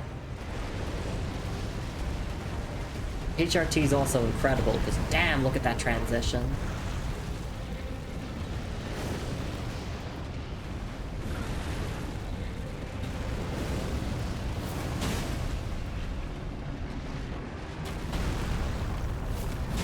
Forgot backstabs exist. I do them all the time. I just love running behind enemies to go for them. This is the third magma worm we've fought, I believe. So we do a charge heavy here, and then we cancel it into the riposte. There's some big damage. You know what? Let's throw a stone at you. Just because it's funny. You're gonna go into your phase too, I'm gonna go into my phase too. Just electrify armament. Although this phase does kind of fuck me up sometimes. Because I like to sit right here. That's kind of an awkward spot to sit for the camera.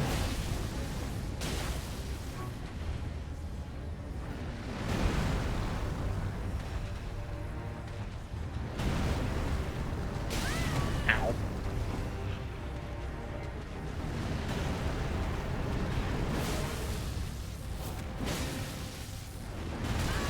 Yeah, see, it's like It's kind of awkward sitting in that spot, so I do get hit a couple of times, but there we go. Magma Worm is done.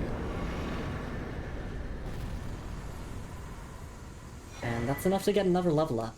And a Dragon Heart. New Draconic power is available at the Cathedral of Dragon Communion. We will definitely take a look at that, just to read the item description. Yeah, no, I do believe Alexander's meant to be around here. We're gonna find our pot friend. Oh!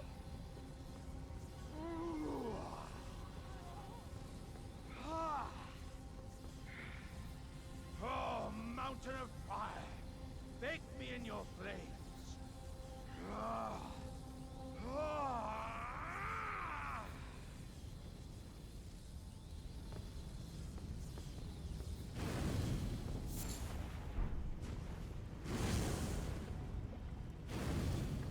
Just having a private moment.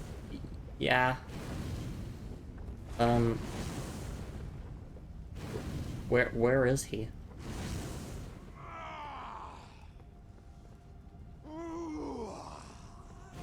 Over this way? Oh, mountain of fire, bake me in your flames.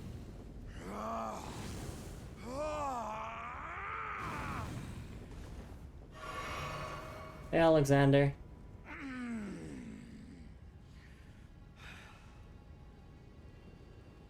Ah, good lady. What business might you have in such a place as this? I hardly think you're here to temper yourself with flame, considering that fleshly form of yours. Your timing, though, is impeccable as ever. I've been making just the thing for you on my journey here. Take it. I'm sure it'll suit you to a T. But, it's hardly more than lukewarm here. I won't be able to temper my body such that it'll never crack again. Perhaps I'll head eastward. There's an old saying I've caught wind of. Above the lofty clouds, the icy giant's peak doth soar. Here lieth the flame of ruin, which ever burning roars. Perhaps I'll head eastward. There's an old saying I've caught wind of. Above the lofty clouds, the icy giant's peak doth soar. Here lieth the flame of ruin, which ever burning roars. Alright, I'm gonna check to see if I need to reload the area or anything with Alexander here, but I'm pretty sure that's all you need to do by... Yeah, that's all you need to do with him here. So we can mark that off as done with Alexander now. We do know about the Flame of Ruin, I think. That's like, yeah, up at the mountaintops of the giants. That's what, like, the fire monks are protecting. Because it was, like, sealed away or something, because it can burn the Erd tree, I think. That's generally what I remember. I'm pretty sure that's correct. But he's just kind of elaborating it. So we'll find him at the mountaintops of the giants next, I'm guessing. Perhaps I'll head eastward. There's an old saying I've caught wind of. Above the lofty clouds, the icy giant's peak doth soar. Here lieth the flame of ruin, which ever burning roars. Yeah.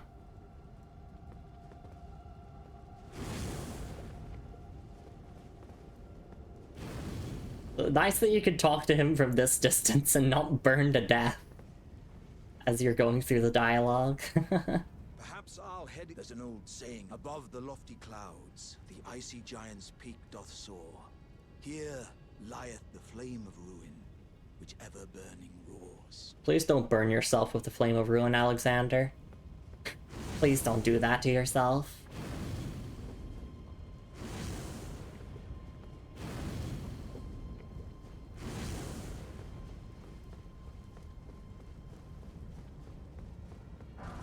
There we go.